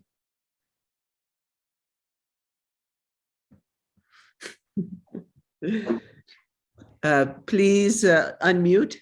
Thank you. Yeah, very nice. All even modern doctors very keen to understand Ayurveda, alternative medicine, and if we all together we can do something. Nothing impossible. When we came here in the UK, They said, you can't practice. I said, why not? We study Ayurveda and we do our way, whatever law. If you don't give any medicine, we'll still practice Ayurveda with this knowledge. Medicine is last stage. So principle is very unique and thousands of years oldest medical system in the world. Allopathy, how many years? Only 150 or 60 years. Oldest. All Ayurveda is the mother of all medicines, grandmother of medicine. So they never die. Anyway, even government support or not, we are still practice and doing practice until we die. That's it. And we try to give to our when we go, we want to carry on this Ayurveda all over the world, not just for India. That's our aim, and we do something anyway. And if they want research, we are willing to do research, and they can prove, like drug company using herbal things, and then what a heart medicine they've made from the herbs, some decoction. What is the painkiller? That's the herbs, So many pharmaceutical product comes from the herbs, and our main aim to understand the whole system of principles, and we don't. Okay, modern technology, very good, everything fine. We have to adopt each other's good things. What you're saying is, it speaks to my heart. That's very important. Yeah. Okay. Namaste, Sabhi. Sarve bhavantu sukhina, sarve santu niramaya, sarve bhadrani pashyantu, ma kaschid dukh bhag bhavet. Sabhi healthy, happy, healthy raho, age abhyarthana ke saath. Namaste. Namaste. Namaste. And for skin problem, neem and turmeric, very good. So give it your daughter, just pinch of turmeric and pinch of neem powder, let it boil, make a herbal tea, half glass tea in the morning and half glass herb tea in the evening. Avoid sugary food, oily food, junk food. That's the cause of the ama, toxic in the system, and they aggravate skin, making eczema, dermatitis.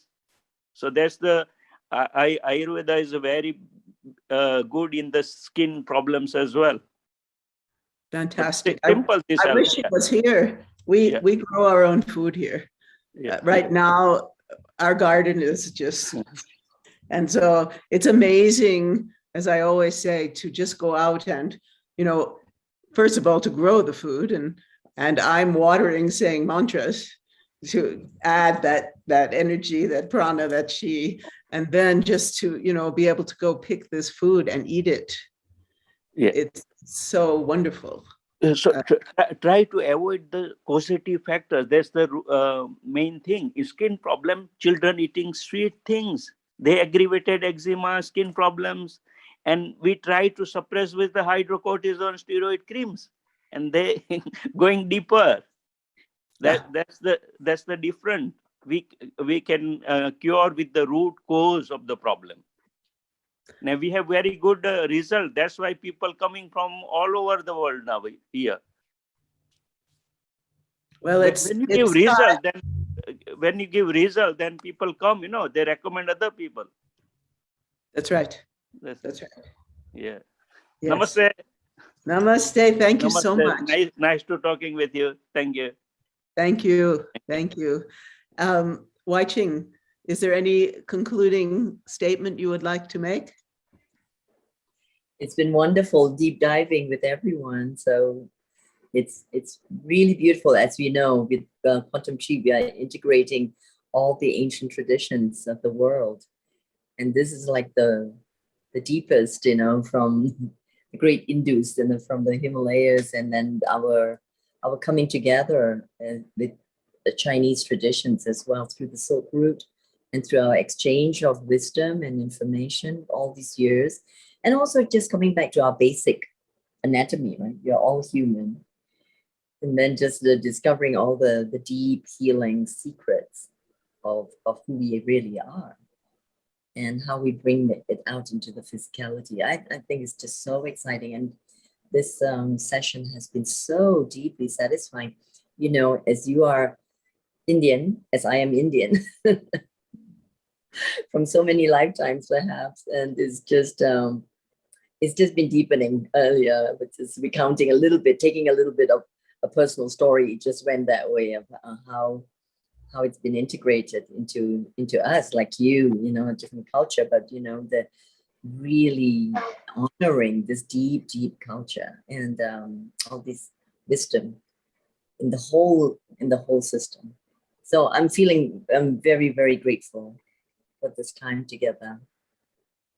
I do as well. And Raviji, what you've brought today, this has actually been one of my favorite out of hundreds of shows now. The wisdom that's come in today and is just profound. So I'm very grateful to you for bringing that to us today.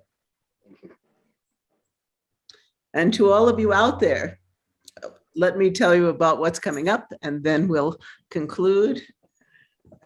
We have our International Yoga Day next week, and that will be, as always, fantastic, I'm sure. I think that this show just keeps getting deeper and deeper, and with so much knowledge. Yes, so our future events, International Yoga Day special for body, mind, and soul. That's on the 19th of June. And then we have our vegan vegetarian kitchen. I'm going to be showing things from my garden. I'm making some pesto. I have some wonderful guests. That's going to be on the 26th of June. And then we'll do another one. So we will be really speaking about foods that are so good for you. We've been speaking about it today, and we'll have more knowledge about that. In these two shows, we have the vegan vegetarian kitchen coming up the next week too. And our mission statement, welcome to Healing Our Earth. Our mission is to promote happier, peaceful, healthier, and inspired global communities by delivering multicultural online edutainment.